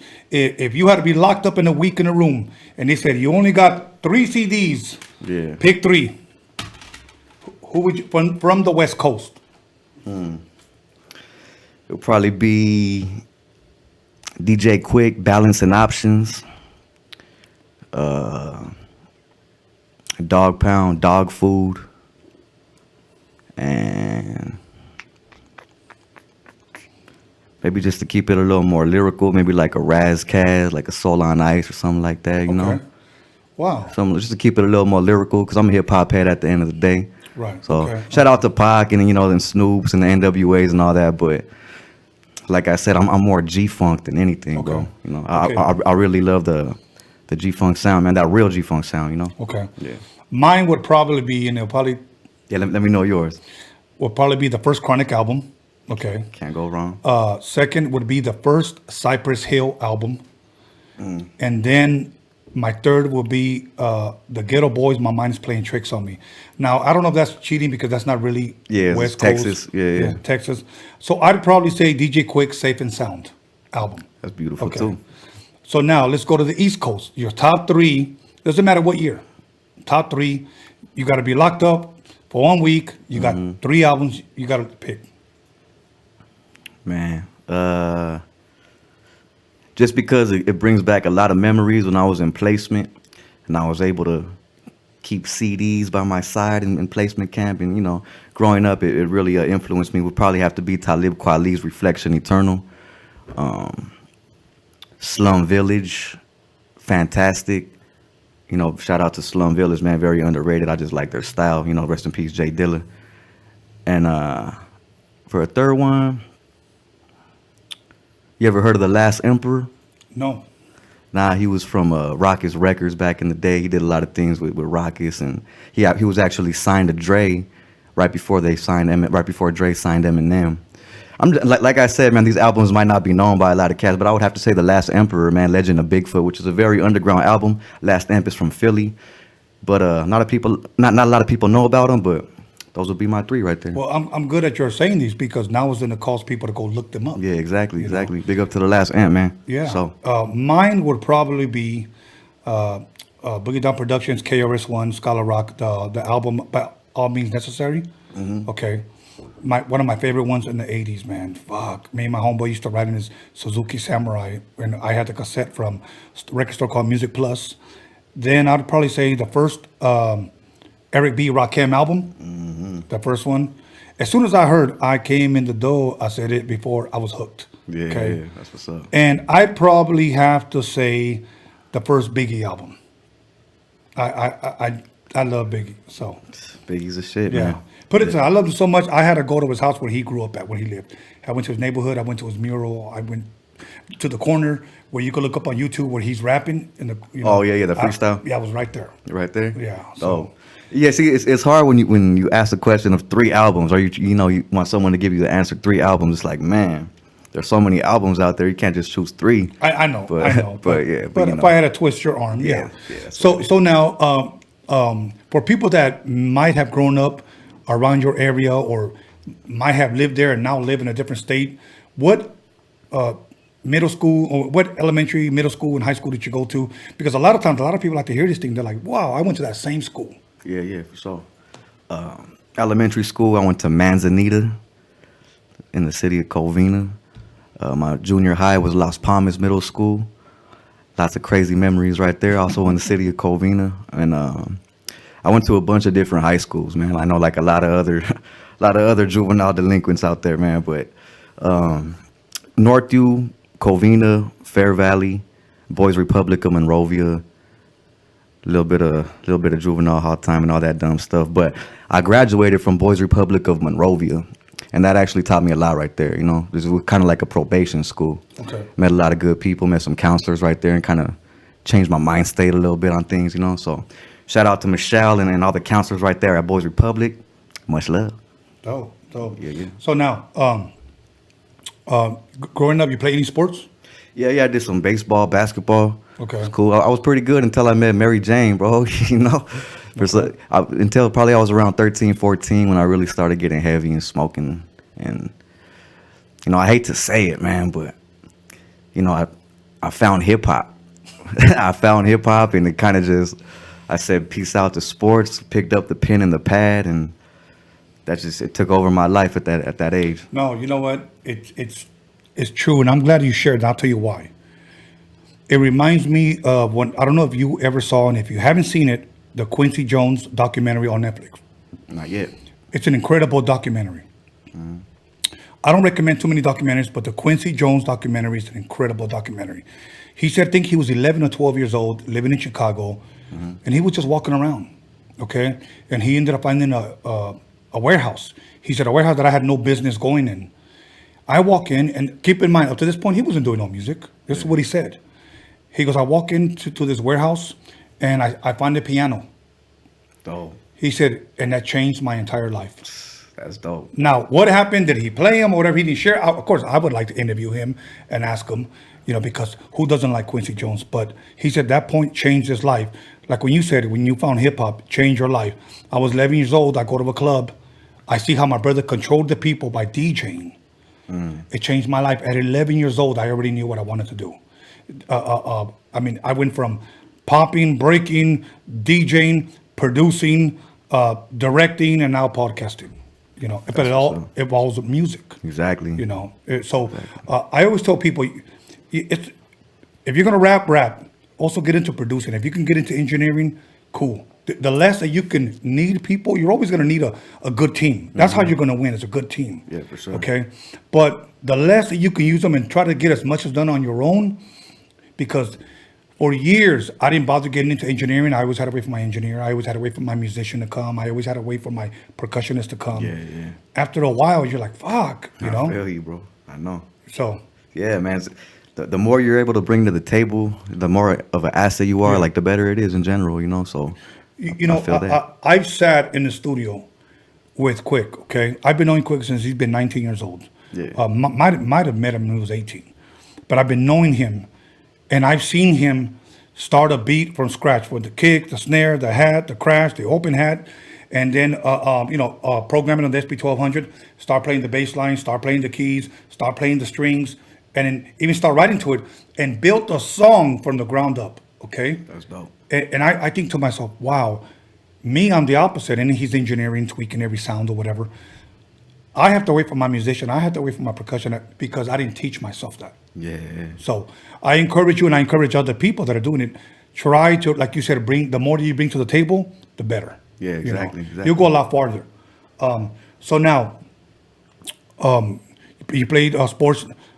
This is a dumb question, but for the fans' sake, favorite basketball team? The motherfuckers who lost yesterday, man. Lake show all day. It's all good. I know. We got it. 24/7 Lakers, but that game pissed me off yesterday. For real. So. It's all good. We got it. Yeah. So, favorite baseball team? Dodger gang. Laker gang, Dodger gang, Raider gang. Okay. I know the Raiders. I wasn't going to ask. Yeah. Well, hey, you know what? The very first CD this guy gave me, he goes, hey, do you like the Raiders? And I go, no. He goes, this is my Raider song. Hey, did you ever listen to it? Yes, I did. No, I still have it. Cool. I still have it. Appreciate it. Yeah, you know what's funny? The first Raider rap song I ever heard. You want to take a shot of who might have done it? Ice Cube. No, believe it or not, it was Slow Pain. Slow Pain, Pico in the building, right? Yeah, he did a Raider song, man. Okay. And you know what's funny? Because a lot of my black homies don't bump like Chicano rap, okay? Mm-hmm. But they bumped that song. I thought that was dope, man. I got to hear that one. Yeah, look it up. The Raiders. He actually started off with the theme from the Raiders. The Raiders Autumn music. Wind, probably. Yes. Yeah. And it was actually pretty good, man. So as a matter of fact, for the people that may not know, Slow Pain was booked. I was supposed to have him here last month, but he was going through some personal stuff, which I'm not going to talk about, and he had to reschedule. So. But that was one guy that I was really looking forward to because I worked with Slow Pain in the late 80s, like 96, 97, somewhere around there. So that's cool, man. Yeah. Hopefully you get him over here. Yeah, most definitely. Now, you play sport. You ever play any instruments growing up? That's one thing I never really got into. No instruments. As I make beats now and produce, I'm trying to learn the keys by myself, and I'm trying to just be self-taught with certain things, but never really got too much into any instruments, man. Just my vocal tone is my instrument, Right. I knew how to play certain notes, but I would play them for my keyboardist, and I said, this is what I want to hear. And then he would just get on, since he's a natural, he could kind of improvise and know what I want to hear. Yeah. Before that, I couldn't even play notes. I used to hum. That's what I was just about to say. Yeah. For my producers, I'll be like, yo, I like it like la, la, la, whatever it may be. And my genius-ass producers be holding it down for me. Big up Gary Ahoy and Frankie Valentine. Yeah. Most dope producers could hear what you're hearing, and then, is it this? Mm-hmm. Yeah, that's it. Yeah. That's the way you work. To me, that's building a vibe, building a chemistry. Exactly. That's how you come up with hits, you know. So now, who would you say, as a youngster growing up, introduced you, or, if you will, what's the word I'm looking for? Introduced you to rap. Like for me, my first hip hop song was Rapper's Delight. Obviously, I was in 6th grade and my brother brought the record home. He played it. I was hooked. That was my moment of being introduced to hip hop. Was it just always around your house, around the streets? You know what? I've answered this question differently, but you brought a memory back into my head. I would say it's crazy because your answer is Rapper's Delight. Mine would maybe be the remix by the Def Squad. You know, with Redman and Keith Murray and Eric Sermon. I remember that video when I was real young, and I knew there was a song before it. I just didn't know what it was until I got a little bit older. I was like, yo, this is pretty dope, homie. And I always loved Redman. Right. So Redman was... Let me take back that question from earlier. Redman is my #1 East Coast cat out there, straight up. Reggie Noble, my G. Because he always kept it real funky. Right. Him and Meth, you know, more him than Meth, but Redman always kept it real funky, man. So... Yeah. But where we getting at? I say Rapper's Delight, the remix by the Def Squad was probably that first song that made me realize, like, yo, this hip hop thing is pretty dope. You know, that was an album that had a lot of remixes that a lot of rappers chose their like favorite old school song, and they rapped it. That's what it was then. That's what it was. All right. And the reason why I'm sharing that is because I interviewed a guest here, and this woman has been a friend of mine since I've been like 17 years old. No, 19. I met her in 1987 through Steve Yano. Her name is Violet Brown. Shout out Violet Brown. Yes, she put that whole album together. What? Yeah, she contacted all of those people. That's dope. Yeah, and said, I want to put together an album. Man, quick story with Violet. I opened up for Quick. I think it was a Dog Pound as well, at the Observatory in Santa Ana. And I was opening up. I seen this older white lady right there backstage just kind of looking at me like, who's this dude right here about to go on stage, you know? Did my thing, did my little 15, 20-minute set. Got off and she pulled me aside. She was like, hey, you're an opener? I was like, yeah, just doing my thing, trying to make my move. She was like, give me your card right now. Give me your CD. We're going to make something happen for you. At that time, I gave her like a mixtape that I really wasn't too proud of, you know? So I don't know if she like listened to it and was like, he all right. But it was right before I dropped like my album with the big homie Cocaine. Okay. Which was a start of really... Like after I dropped that album, a lot of things started happening for me. Okay. You know, so I met Violet right before I did that thing with Cocaine, and haven't seen her since, bro. But I hear a lot of good things about her. Yeah, Violet's a really, really good friend of mine. I can call her whenever I want. I'm supposed to actually bring her back. She was actually the first person one of the first persons that I interviewed that I said, I want to have a part 2. That's what I said. You know, and I haven't really given anybody a part 2 yet, because the way we strategize and the way we set up our interviews, it's a little bit different from what a lot of people do. It's just not who wants to be first, who wants to go on next. We do things a little differently. Gotcha. But I definitely want to bring back Violet Brown. And if you haven't seen her interview, she has an incredible story. She shares how she used to be a DJ. You know, a lot of people don't know that about Violet. And now she runs a gym. She ran Strange Music for what's the Tech 9? The Tech 9. Yeah. So Violet is kind of like that. Like, it's good to have a friend like that, because you can walk anywhere, and mention. I met Hammer, shook his hand. I met him in the early 90s. And I just told him, hey, we have a mutual friend. He said, who's that? And I go, Violet Brown. Oh, wow. He knew. He knew, because Violet knows everyone. But anyways. That's cool. That's actually cool that I guess she saw something in me then that day at that show, man. So. Yeah, and that means a lot, because she just doesn't say that to anyone. Yeah, so that's what's up. So that's a good thing. That's and cool. As a matter of fact, my boy Johnny knows her very well as well. Now,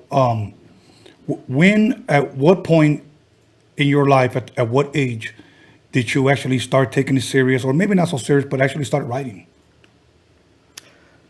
I started writing when I was like 13, 14. Okay. But what encouraged that? Was it just, I'm just going to try this? Honestly, juvenile hall, I went to juvie when I was 15 just for dumb stuff, you know, fighting at school, graffiti, all that dumb stuff. Never got into gangbanging. I ain't from Novadio or nothing like that. It was just juvenile delinquency stuff, you know, tagger stuff, fighting, all that dumb shit.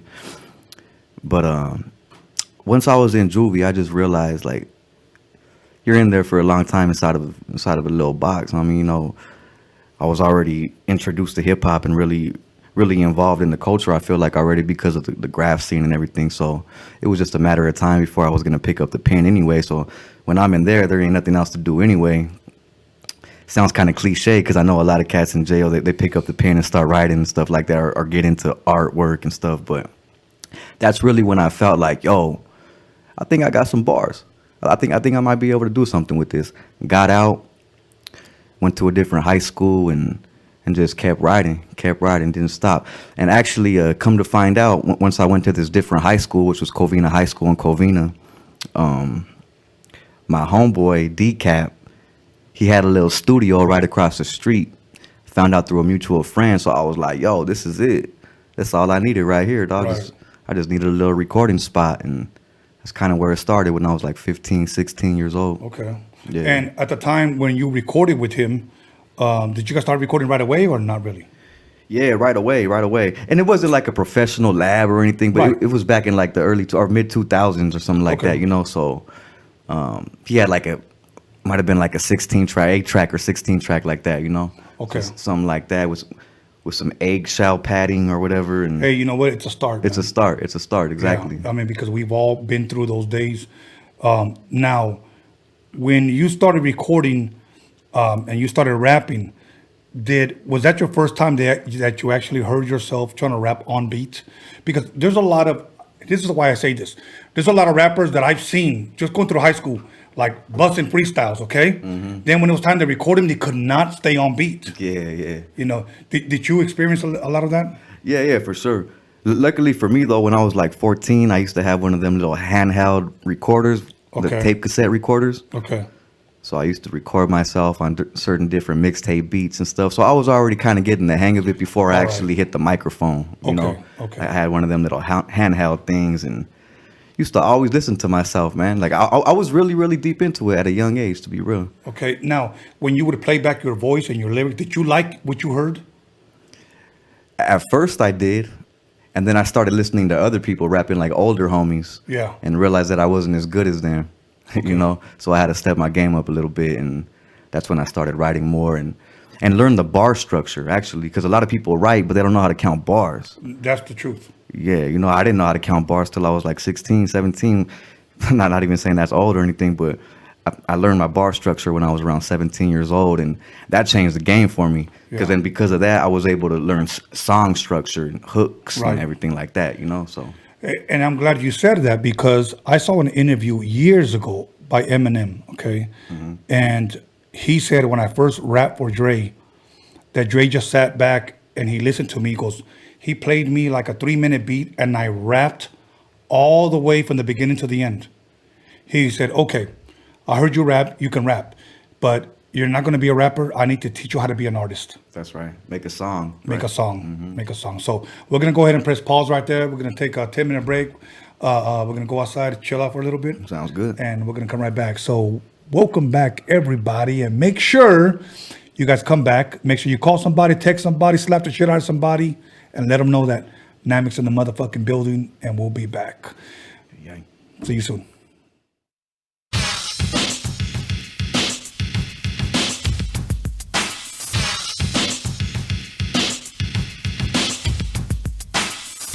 Bella, I'm here on Rodium Radio with my boy Tony A. the Wizard. Stay tuned. Yo, it's Ray Monique on Rodium Radio with Tony A. the motherfucking Wizard. Tune in and subscribe.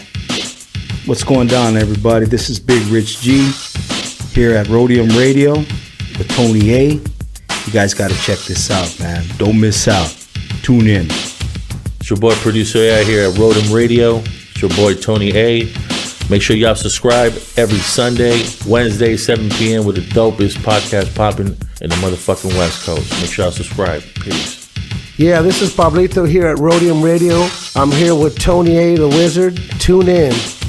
What's cracking? It's your boy Noel G in the house, aka Hector. You guys know what time it is, right here with the Rodium Radio Show, hosted by your boy Tony A. the Wizard. Keep listening. We got something good for you. What's good, beautiful ladies? It's your boy MC Magic, Tony A. the Wizard. You already know. Rodium Radio Show. Turn it up. Yo, what's hood good with y'all? This your boy Big Prodigy from the legendary South Central Cartel, and I'm over here chilling with my homeboy Tony A the Wizard on the Rodium Radio Show. Make sure y'all like, share, and subscribe to the page on YouTube. And by the way, check out that interview with yours truly. You dig? Wes.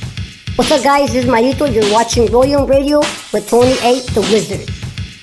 Hey, what's up, everybody? This is Little Silent from VOTG, the voice of the ghetto, man.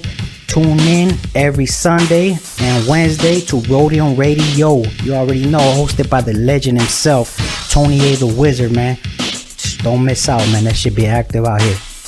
What's up, everyone? This is Antonio Pelayo. I'm here at Rodium Radio with Tony A the Wizard. Make sure to subscribe. Yo, what's up, everybody? LA Baseball Head here, also known as LAFC Soccer Head, chilling on Rodium Radio with my homeboy, Tony A the Wizard. What it do? DJ Joe Cooley. You chilling with me, DJ Tony A the Wizard, Rodium Radio. You heard me? What up, everyone? This is Solita. Tune in to Rodium Radio, hosted by Tony A the Wizard. What up, Susie Q in the motherfucking building. I'm here chilling with Tony A, the motherfucking Wizard, Rodium Radio, YouTube. You guys check it out, subscribe, spank it easy. Yo, this is Shady Boy right here with Tony A the Wizard on Rodium Radio.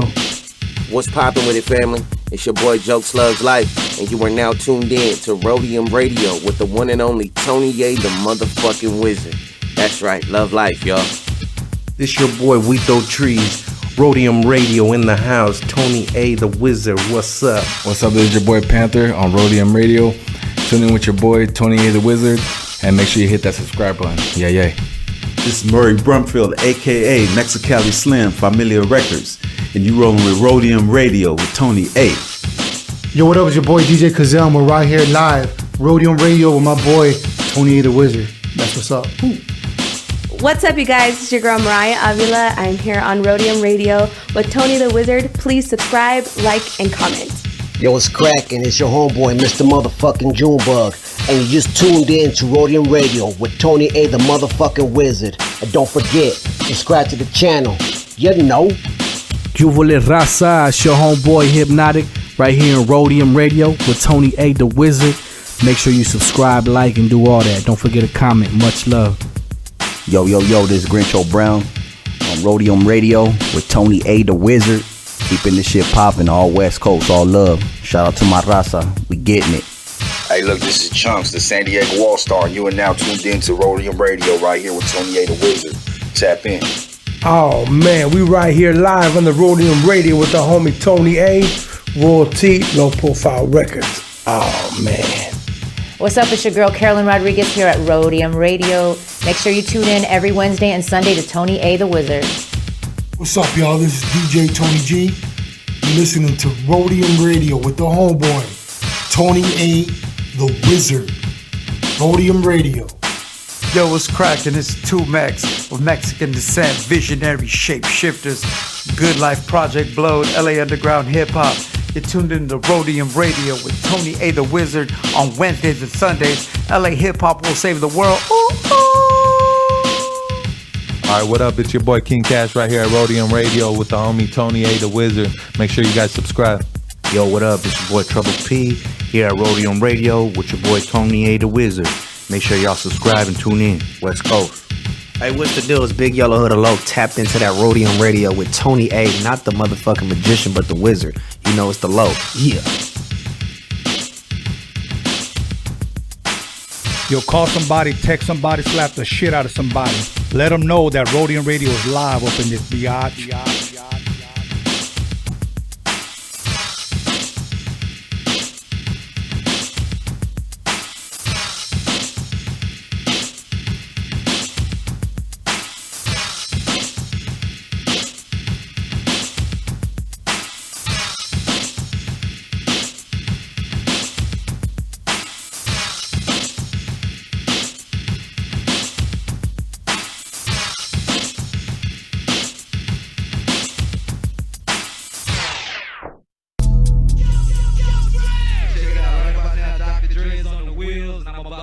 Tear shit up. Hey, yo, Steve, you got a level? Steve, hit record, man. Get busy with Easy and Tony A on the 12 technique, see? Here's a little something about a nigga like me. They never should have anybody say from me. Yo, this is your main man Steve. You don't like I'm rocking shit at the Rodium.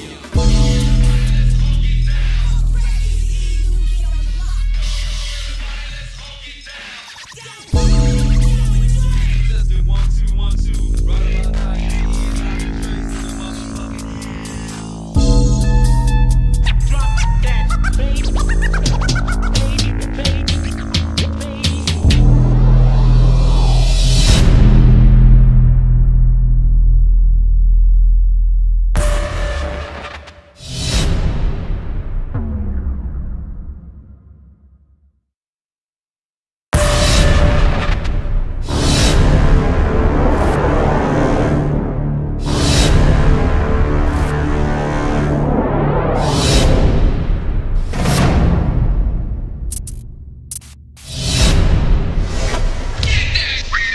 Yo, this is how I see it. Tony A chilling at the Rodium with my homeboy Steve. Be on the lookout for our new 12-inch. The shit is dope. Yo, I like to say what's up to my homeboy Dre, my homeboy Prince of Jazz, and the girls with the big ol' ass. So Trip, I'm about to bust one more time to let y'all niggas know just what's on my mind. In the morning, police at my door. Fresh Adidas squeak across my bathroom floor. Out my back window, I make my escape. Didn't even get a chance to grab my old school tape. Mad with no music, but happy cause free. And the street to a player is the place to be. Got a knot in my pocket weighing at least a gram. Y'all heard, take it from the top. Get that shit, new chump. Put a power move on them. If you mess with me,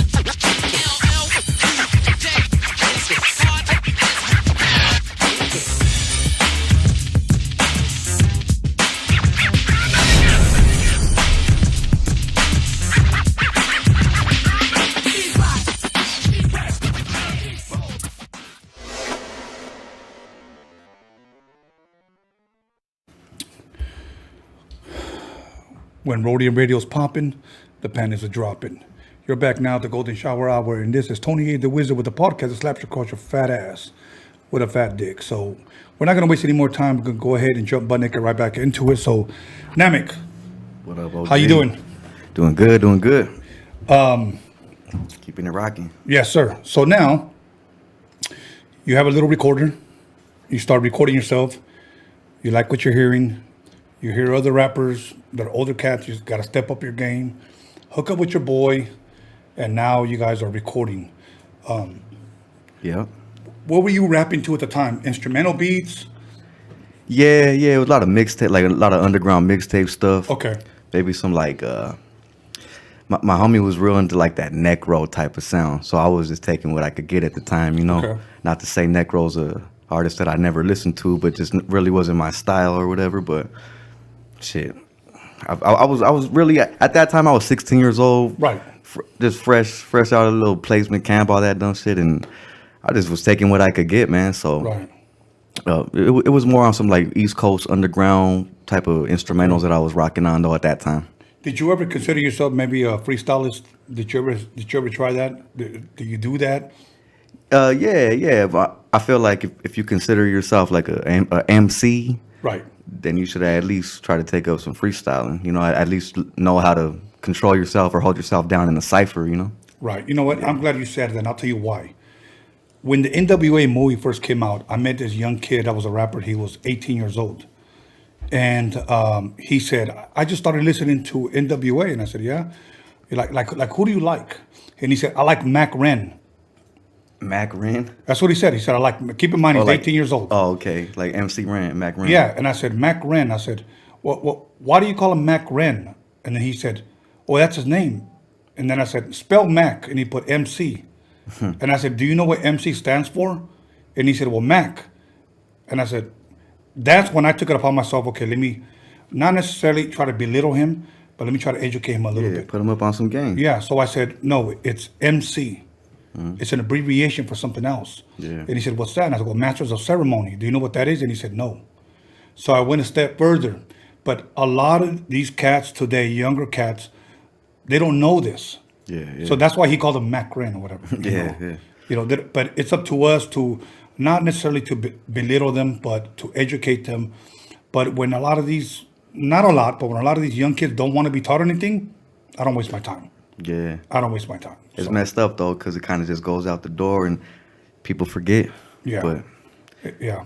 So so now you start recording with your boy. What comes next for you? yeah, so like I said, I was around 16 at that time. Yeah. A couple years went by. I rocked a couple shows.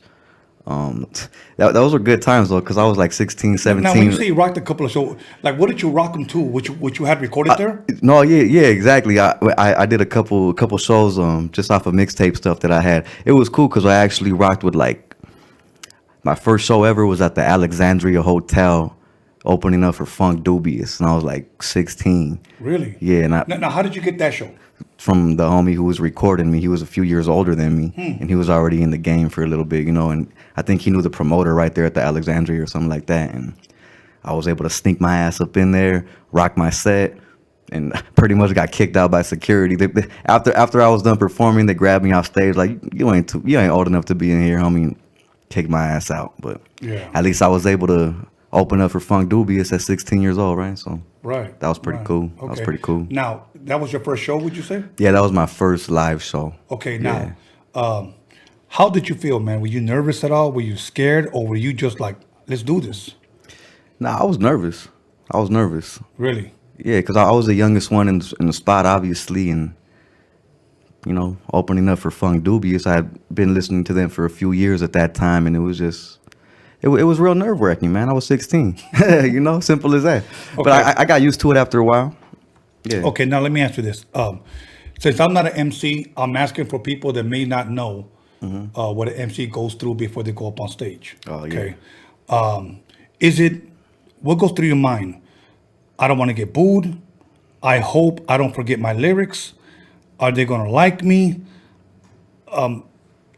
Do all those things go through your mind or not really? Can you share a little bit about that? Yeah, well, as the years go on, and now I'm never worried about getting booed. I'm not worried about if they're gonna like me or not. Right. If I was worried about something, it would just be memorizing my lyrics. That's the main thing now, Okay.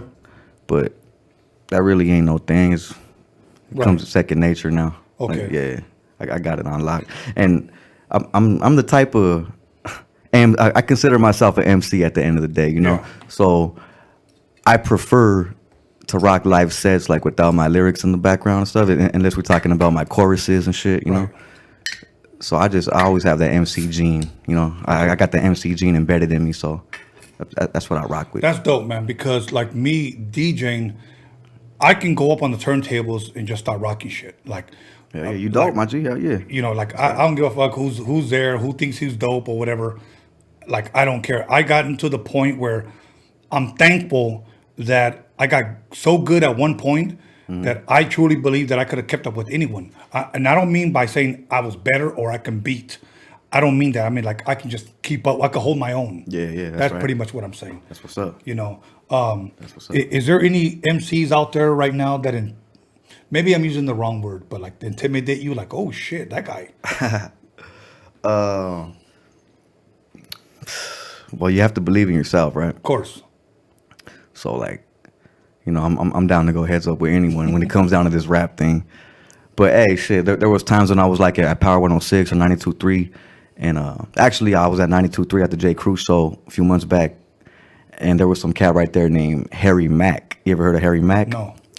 Man, this fool got freestyle bars for days. I'm giving him mad dabs right now, but hey, he deserves it. That cat was in there just freestyling off the top, kind of like some Supernatural, some MC Juice type thing, Yeah. So, shout out to that cat, Harry Mack. When I seen him freestyling and I knew he was freestyling, I was like, shit, we got an alien on our hands right now, Right. Yeah. Now, can an MC, again, I'm not an MC, so I'm asking an MC. Can an MC knows when a MC's not freestyling and he's just rapping like some memorized lyrics, or can you tell when he really is freestyling? Yeah, I feel like I could tell when an MC's really freestyling. Okay. You could just see it. You could feel it. You could feel the vibe. He might be talking about certain things that are around, you know, the modalos, the action figures, or whatever it may Right. be, and you could tell. Growing up, I knew more freestylers than songwriters. They could freestyle their ass off, but when it came time to write a song, they couldn't. Yeah, and that's crazy. You would think it would be very easy for them, right? Exactly. And I've known people that write beautiful songs but can't freestyle. Can't freestyle a lick. I'd rather have that guy than the freestylist. Me too. Me You too. know. That's kind of how I feel like I am too. Even though I'm technically the defending Power 106 Freestyle Friday champion. Shout out Power 106 and all that. I really feel like I'm better at writing songs still. Like, Okay. I prefer writing a song than freestyling or putting someone down in a cipher in a battle, you know? Like, what's the Okay. point in that? Okay, as far as DJing, we always leave definitely a room for improvement. I can get better. I'm going to get better. We never think of like, okay, I've arrived. Okay. Do rappers always like, I can get better. Do you still feel that way by yourself? Like I can get better? Oh, yeah, of course. Okay. Well, I feel like I could get better with song structures and just like creating songs a little bit better, you know? Okay. Then again, I feel like I'm in my prime right now. I'm ready to rock. I'm ready to roll. But of course, anybody could always get better, you know? Right. The reason why I asked is because I listen to rappers and every fucking album is the same shit. Yeah, yeah. So I'm like, Yeah. don't you guys leave any type of room for improvement or for... Evolution. Yeah, man. Shit, if you listen to some of my older stuff, I really didn't sing as much. Okay. Like this past album, I'm bringing more melodic stuff into it. I'm singing more, getting a little more jazzy with it. You know? Okay. Yeah. Okay. So now, you start recording. When did you actually go into the studio, if you will, and say, I'm getting ready to release my shit? Yeah, yeah. So I dropped my first actual album when I was 19 years old. Okay, let's start right there. 19 years old, who produced it? Did you write it all? Yeah, yeah. Wrote everything. Local homies produced the project. You know, shout out to my chamber homies. Okay. Out there in the 626 West Covina, my boy Spock Beats, Frankie Valentine. All original production, which was actually very cool to me because I was used to always rocking on mixtape stuff. So to get all original production from some homies was cool. And yeah, like I said, 19 years old was my first official solo album. I think I dropped maybe 4 since then, 4 solo albums since then, bunch of collaborations, bunch of compilations. But yeah, I'm on my 5th solo album now. Okay. Yeah. Before we get to the 5th one, let's stick with the first one. Yeah. You release it. What's the title of it? How many tracks were in it, and how was the response? Like I said, this was back in the day. Right, right. You know, I was 19 years old, so it's not like the fan base was super big back then or anything like that. There was 15 tracks. The response was cool. Like I said, I've always been real jazzy and funky with it, so that album was strictly jazz, bro. Like just mad jazz samples. Okay. I was real deep into like just getting like funky melodic jazz samples, you know? Right. That was like my main thing back then. Because I still at that time hadn't found my producers who had that original production, you know? Right. You hadn't found your sound possibly? I hadn't found my sound, and I was still messing with producers who were very sample based instead of like original production, you know? Okay. So I was still working with what I could get at that time, but they were still very dope producers, you know? They were Okay. still cool. So you release it. The response was cool, you said? Response was cool. Okay. How long after did you start working on your second one? Probably another couple years. I did one compilation with my boy Archive from Chamber. We called that one There and Back. That one actually got better response because it was a couple years after and I was a little bit older. More people were catching on.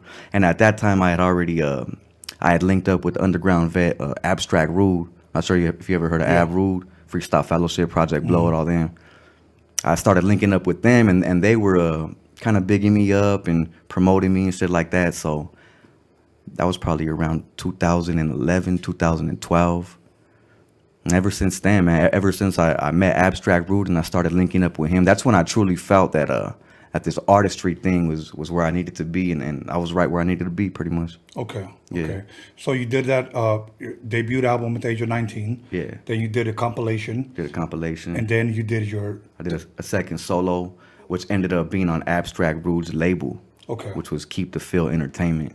Okay. And that was a dream come true too, bro, because I had always listened to Abstract Rude in middle school and high school, and I was real attracted to the underground scene as well. Besides the funk and besides the Dog Pounds and the Quicks and the High C's and the Tony A's, I was real attracted to the Bloatians, you know, the Freestyle Fellowships, the Riflemans, the Tumexes, Yeah. you know, the Cholo Lanzincos and cats like that. Yeah. Did you listen to the 2Mix interview at all?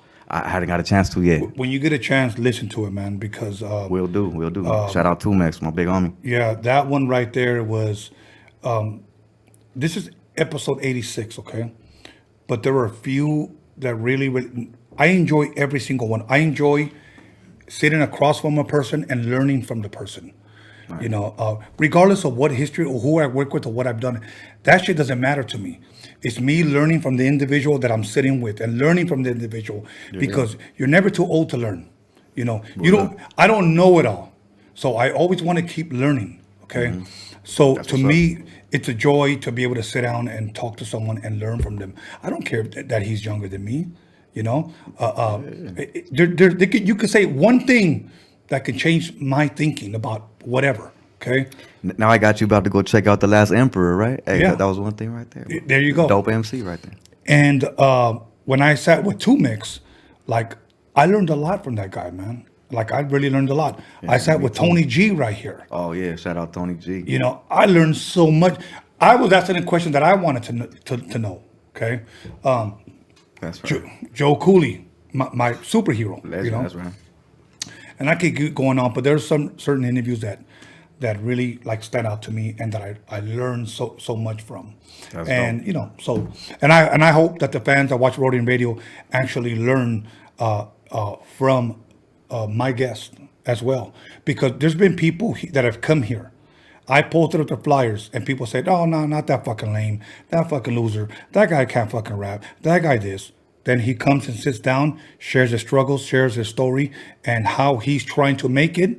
The next day, those same fucking bastards come to me. Yeah, man, you know what? They got a whole different perspective on it. Different perspective, man. So that's why I say, antes de hablar is when up inside it. You know what? It's better for you to think before you speak. Mm-hmm. You know what I'm saying?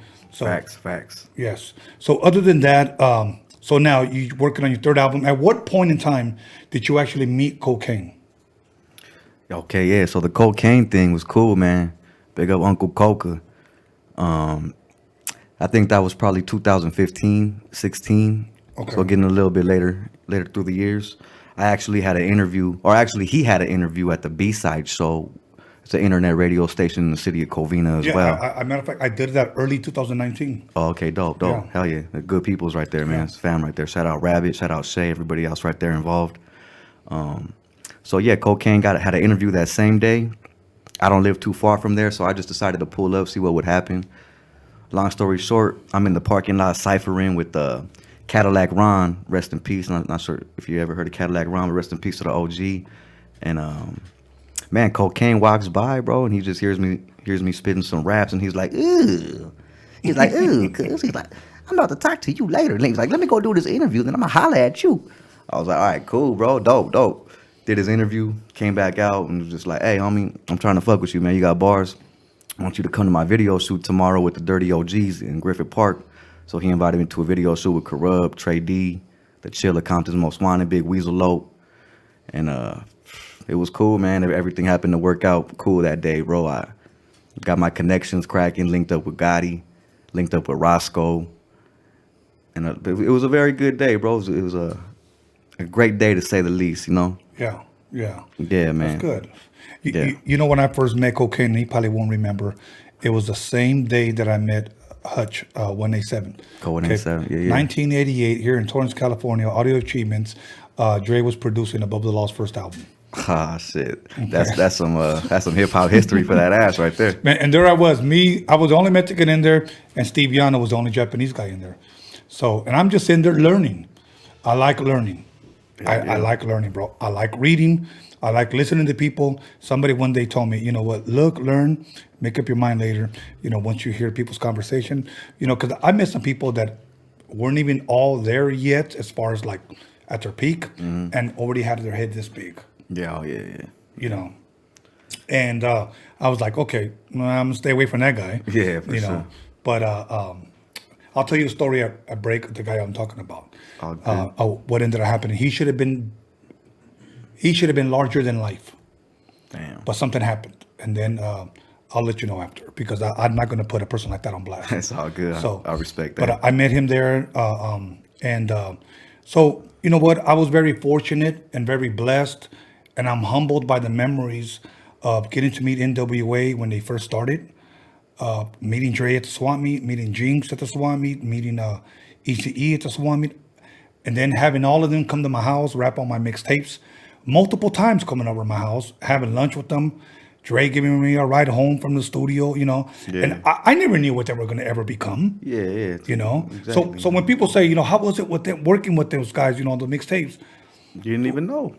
You know, the everyday type of people, right? Exactly. Like, You know, I mean, I could be sitting here with you and like, yeah, we're drinking Modelos. I'm cool dude.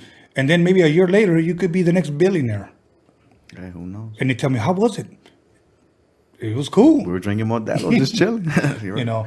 So now, so you hook up. What happens after that video shoot? Yeah. Just to go back to the cocaine thing. So that video shoot was very dope. A few months went by, you know, really nothing, no communication with him. And one day, my boy Guap, Cece the Mamacita in Guap City, they actually hollered at me and they were like, "Yo, Cocaine wants to talk to you. He remembers you." So shout out Guap and shout out Cece. I appreciate y'all for real. Thank you. That kind of reconnected us together. Ended up on the phone with Coca and he was like, "Hey man, you want to be a part of Buddy Boy," which is his independent label. I was like, "Hey man, shit, let's knock something out." We ended up dropping a full-length LP on his label, which is Buddy Boy Entertainment. That album's called Namsterdam. You could go ahead and cop that. Yeah. Well, on all social media platforms and everything like that. But yeah, man. So that was very dope to be able to work with the king of G-Funk, you know, the legend, one of the originators of that real G-Funk shit. And he's on like 6 hooks on the project too. So yeah, it was kind of like what's the album with him and Snoop? The Last Meal. Yeah. It was kind of like a last meal, a new age last meal, you know. Yeah. Had cocaine on half of the album pretty much, man. So that was pretty big for me at the time. Very grateful for that. And he opened a lot of doors for me, man. Like if it wasn't for cocaine, I don't think I'd be in the spot where I am right now, you know. So I got to shout out the big homie. Yeah. Okay. So now I want to put you on the spot again. Okay. Let's do it. I'm ready for it. On the West Coast, there's few people that we can say this about. Okay. The Few king of people. hooks. Who would you say? Yes, that's the question. Who is the king of the hooks? Well, I'll tell you who the most featured artist is. That's Cocaine. Okay, the most featured artist. Yeah. But the king of the hooks. Here in the West Coast. Yeah, here in the West Coast. I'm going to give it to 4 cats. Obviously, there's Nate Dogg, rest in peace. Right. That is the most known. Yes. You know. But there's also Butch Cassidy. There's also Bo Rock. And there's also Cocaine. Okay. So those are like the 4 musketeers right there, you know. Now you have to pick one. If I had to pick one, man. You're not going to hurt nobody's feelings, bro. It's just... see? Because I'm trying to be honest, though. If I had to pick one... Well, I already got Cocaine on 6 hooks, right? So it's like if I had to pick one person to work with right now, is that what you're talking about? No. Or just like one, just one. He's the king of the hooks. I wouldn't be in the place I am if it wasn't for Cocaine, man. I got to go with Cocaine. Okay. You know. And I know you wouldn't argue if I said Nate Dogg. Of course. Yeah, of course. It's A1 and AB right there, you know. Right. So everybody knows what time it is with Nate Dogg. You can't go wrong with Nate. Yeah. So. No, rest in peace to Nate Dogg. Rest in peace, Nate Dogg, man. The illest, one of the illest, one of the GOATs, for real. Yeah. Shit, everybody cried when Tupac died, or a lot of people cried when Nipsey died. I cried when Nate Dogg died, bro. That was my dude right there, you know. Right. And it's crazy how I'm doing music with his son now. His son's on my first single off my new album, No Dress Code. Shout out Inhale, aka Baby Nate Dogg. It's crazy. Crazy how shit works out, you know. How did you end up meeting Nate Dogg's son? Well, I had actually did a song with his other brother, with Nate Dogg's other son. I mean, little Nate Dogg. There's a little Nate Dogg and a baby Nate Dogg. Okay. So I ended up meeting up with them through the homies from West Coast Creations. Shout out Johnny, Dopey, all the homies from West Coast Creations, man. And yeah, we ended up just linking up like that. I feel like people could tell what the vibes are. If you're a G-Funk kid, if you appreciate this West Coast art, you could kind of tell right away. So right when I met those cats, it was like good vibes. Right. Ended up in the lab the next day, and shit, it was history from there. Okay. Put you on the spot again. I'm going to ask you 2 top West Coast producers. Ah, shit. The 2 top West Coast producers. Okay. Give me your number 2. DJ Quick. Give me your number 1. Battle Cat. Really? Yeah. Hey, you know what? I'm not going to argue. Much love, much respect to Battle Cat. Yeah. I'd have to keep it like that, though. Okay. For me, I'll give you my top 4.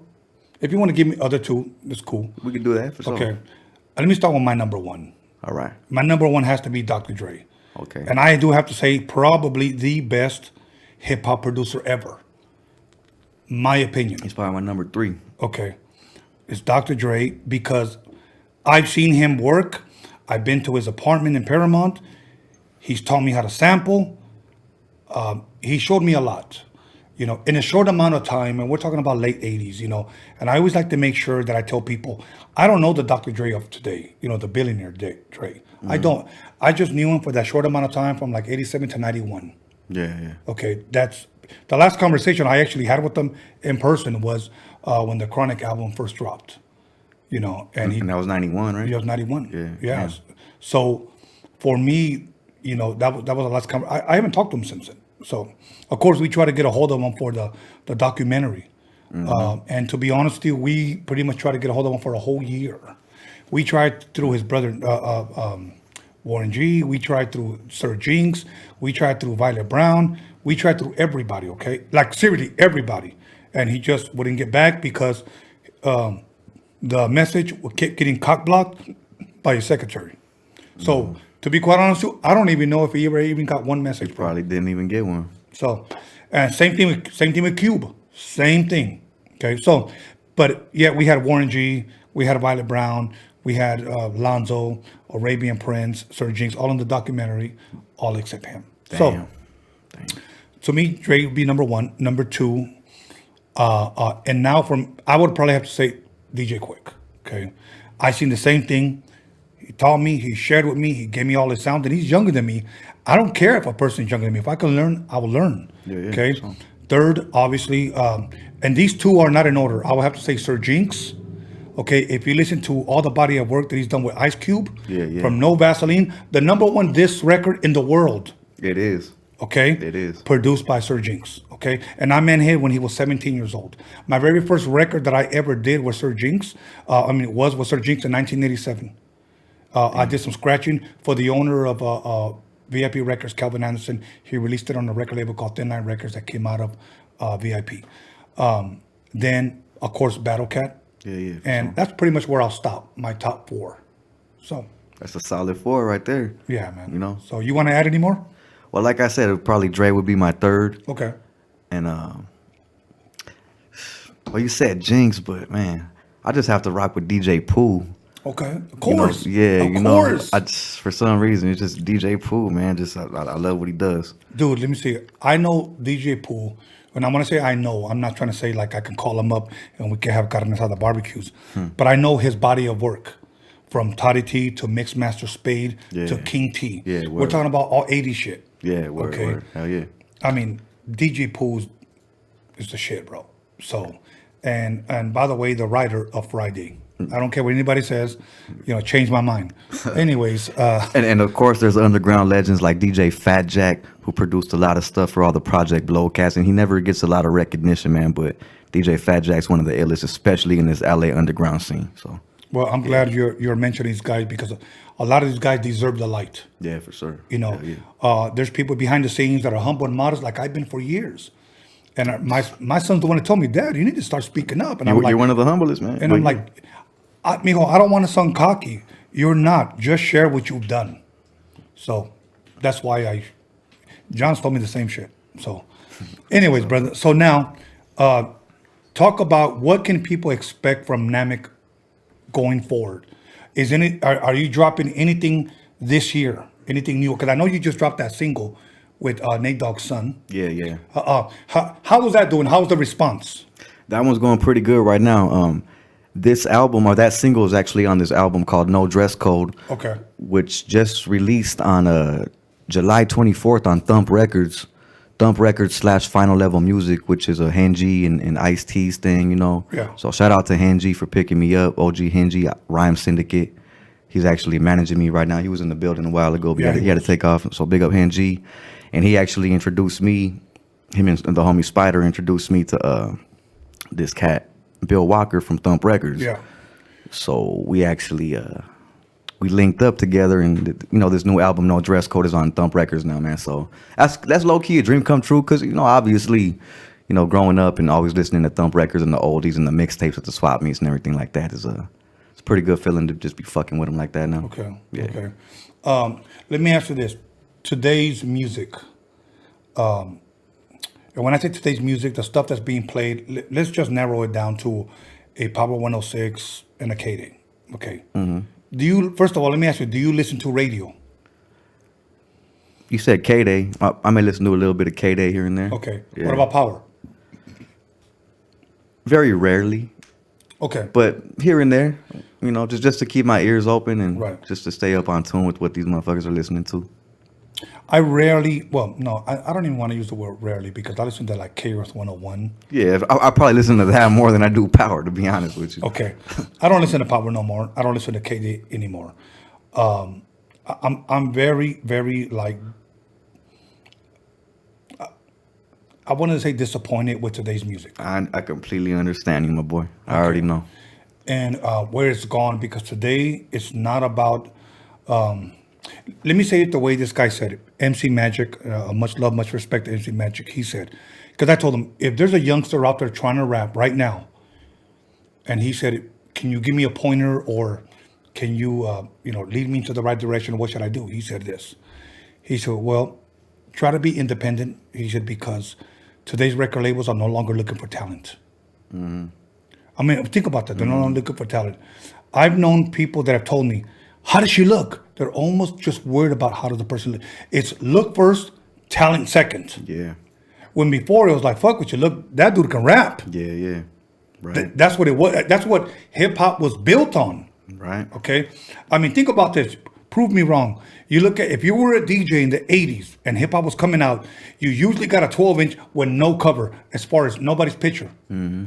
It was just a white cover, black cover, stripes, like profile or whatever, but no cover. You never knew what they looked like. You never knew what they looked like, because image was not important. Today is image first, talent second. Yeah, I know. And it sucks. It sucks. It's because you could find a girl that's got some big ass titties, a big old ass, who's in shape.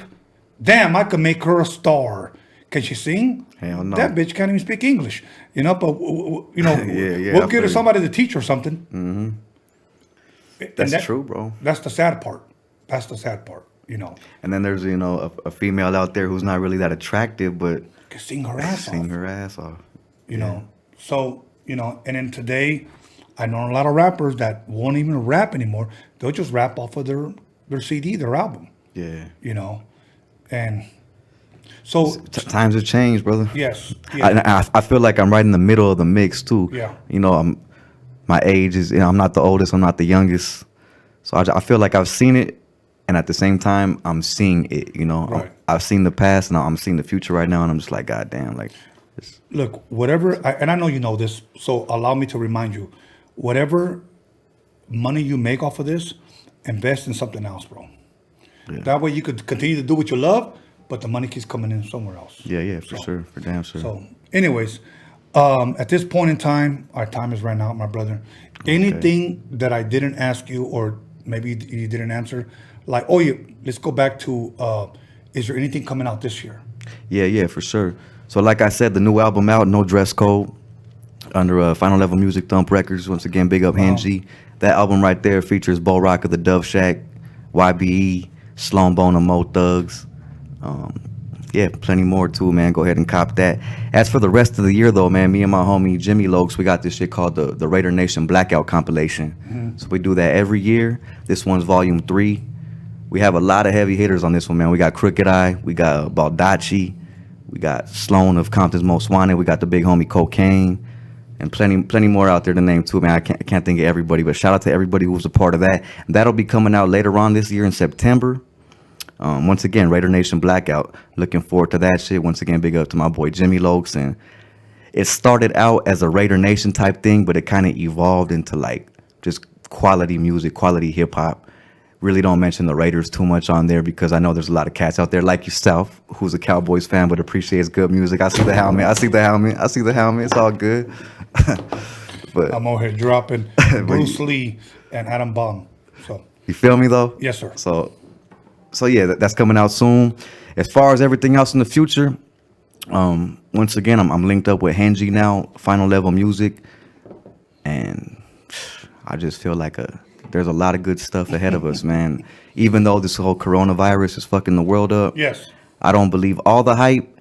I know everything happens for a reason, but I don't believe all this hype, bro. You know, I know you don't either. I'm not a mask guy, bro. I'm not a mask guy. I feel you. You know what I'm saying? So if you see me, you're not gonna fucking see me like this, homie. So yeah, me neither. But I have one last question before we take off. What was that? And this coming from Rodium Radio fan. Okay. So ask him if he considers himself Chicano rap. That's a great question. I am from Thump Records, right? What does that mean? I don't know. I'll let that fan answer that for themselves. I'll give it like 5 seconds. Answer that right quick. I'm not even looking at it. No. So yeah, to answer that question, no, for real, I'm not a Chicano rapper. I'm a rapper who's Chicano. You know, at the end of the day, I'm a hip hop head.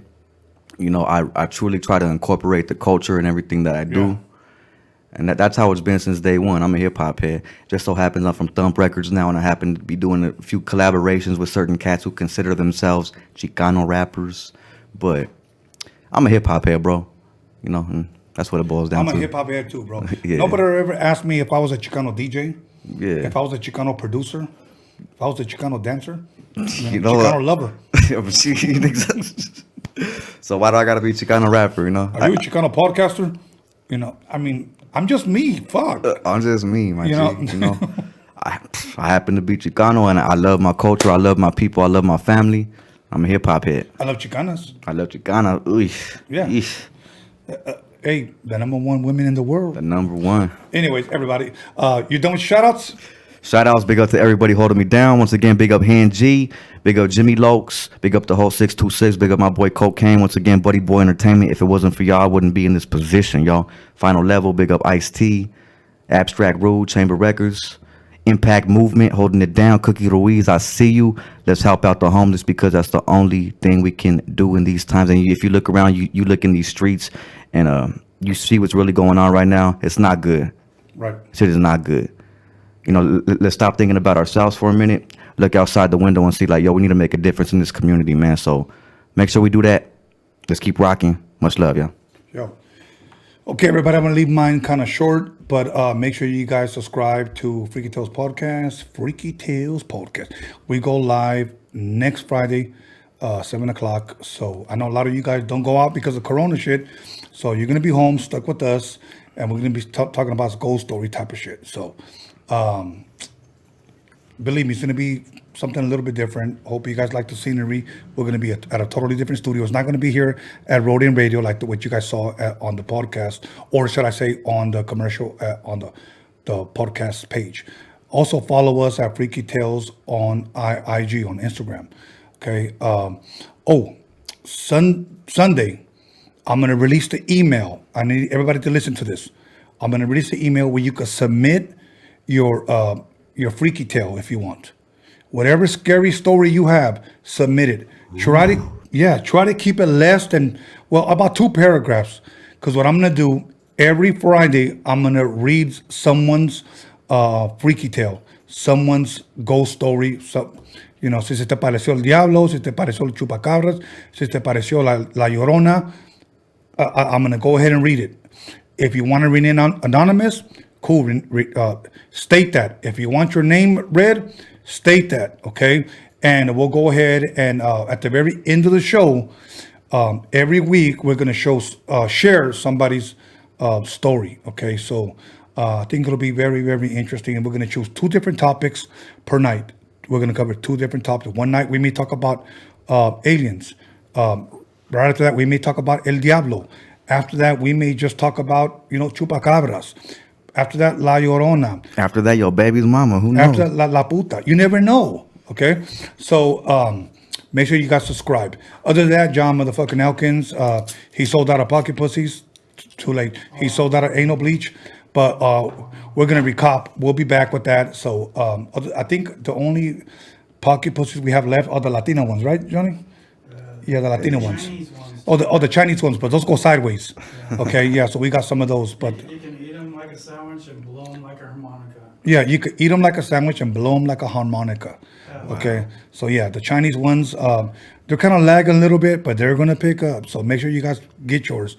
Other than that, the Latina pocket, the Chicano pocket pussies, those have hair. So if you guys are into that shit, get them. We have about 3 left. Okay, one of them is used, but don't worry about it. Okay.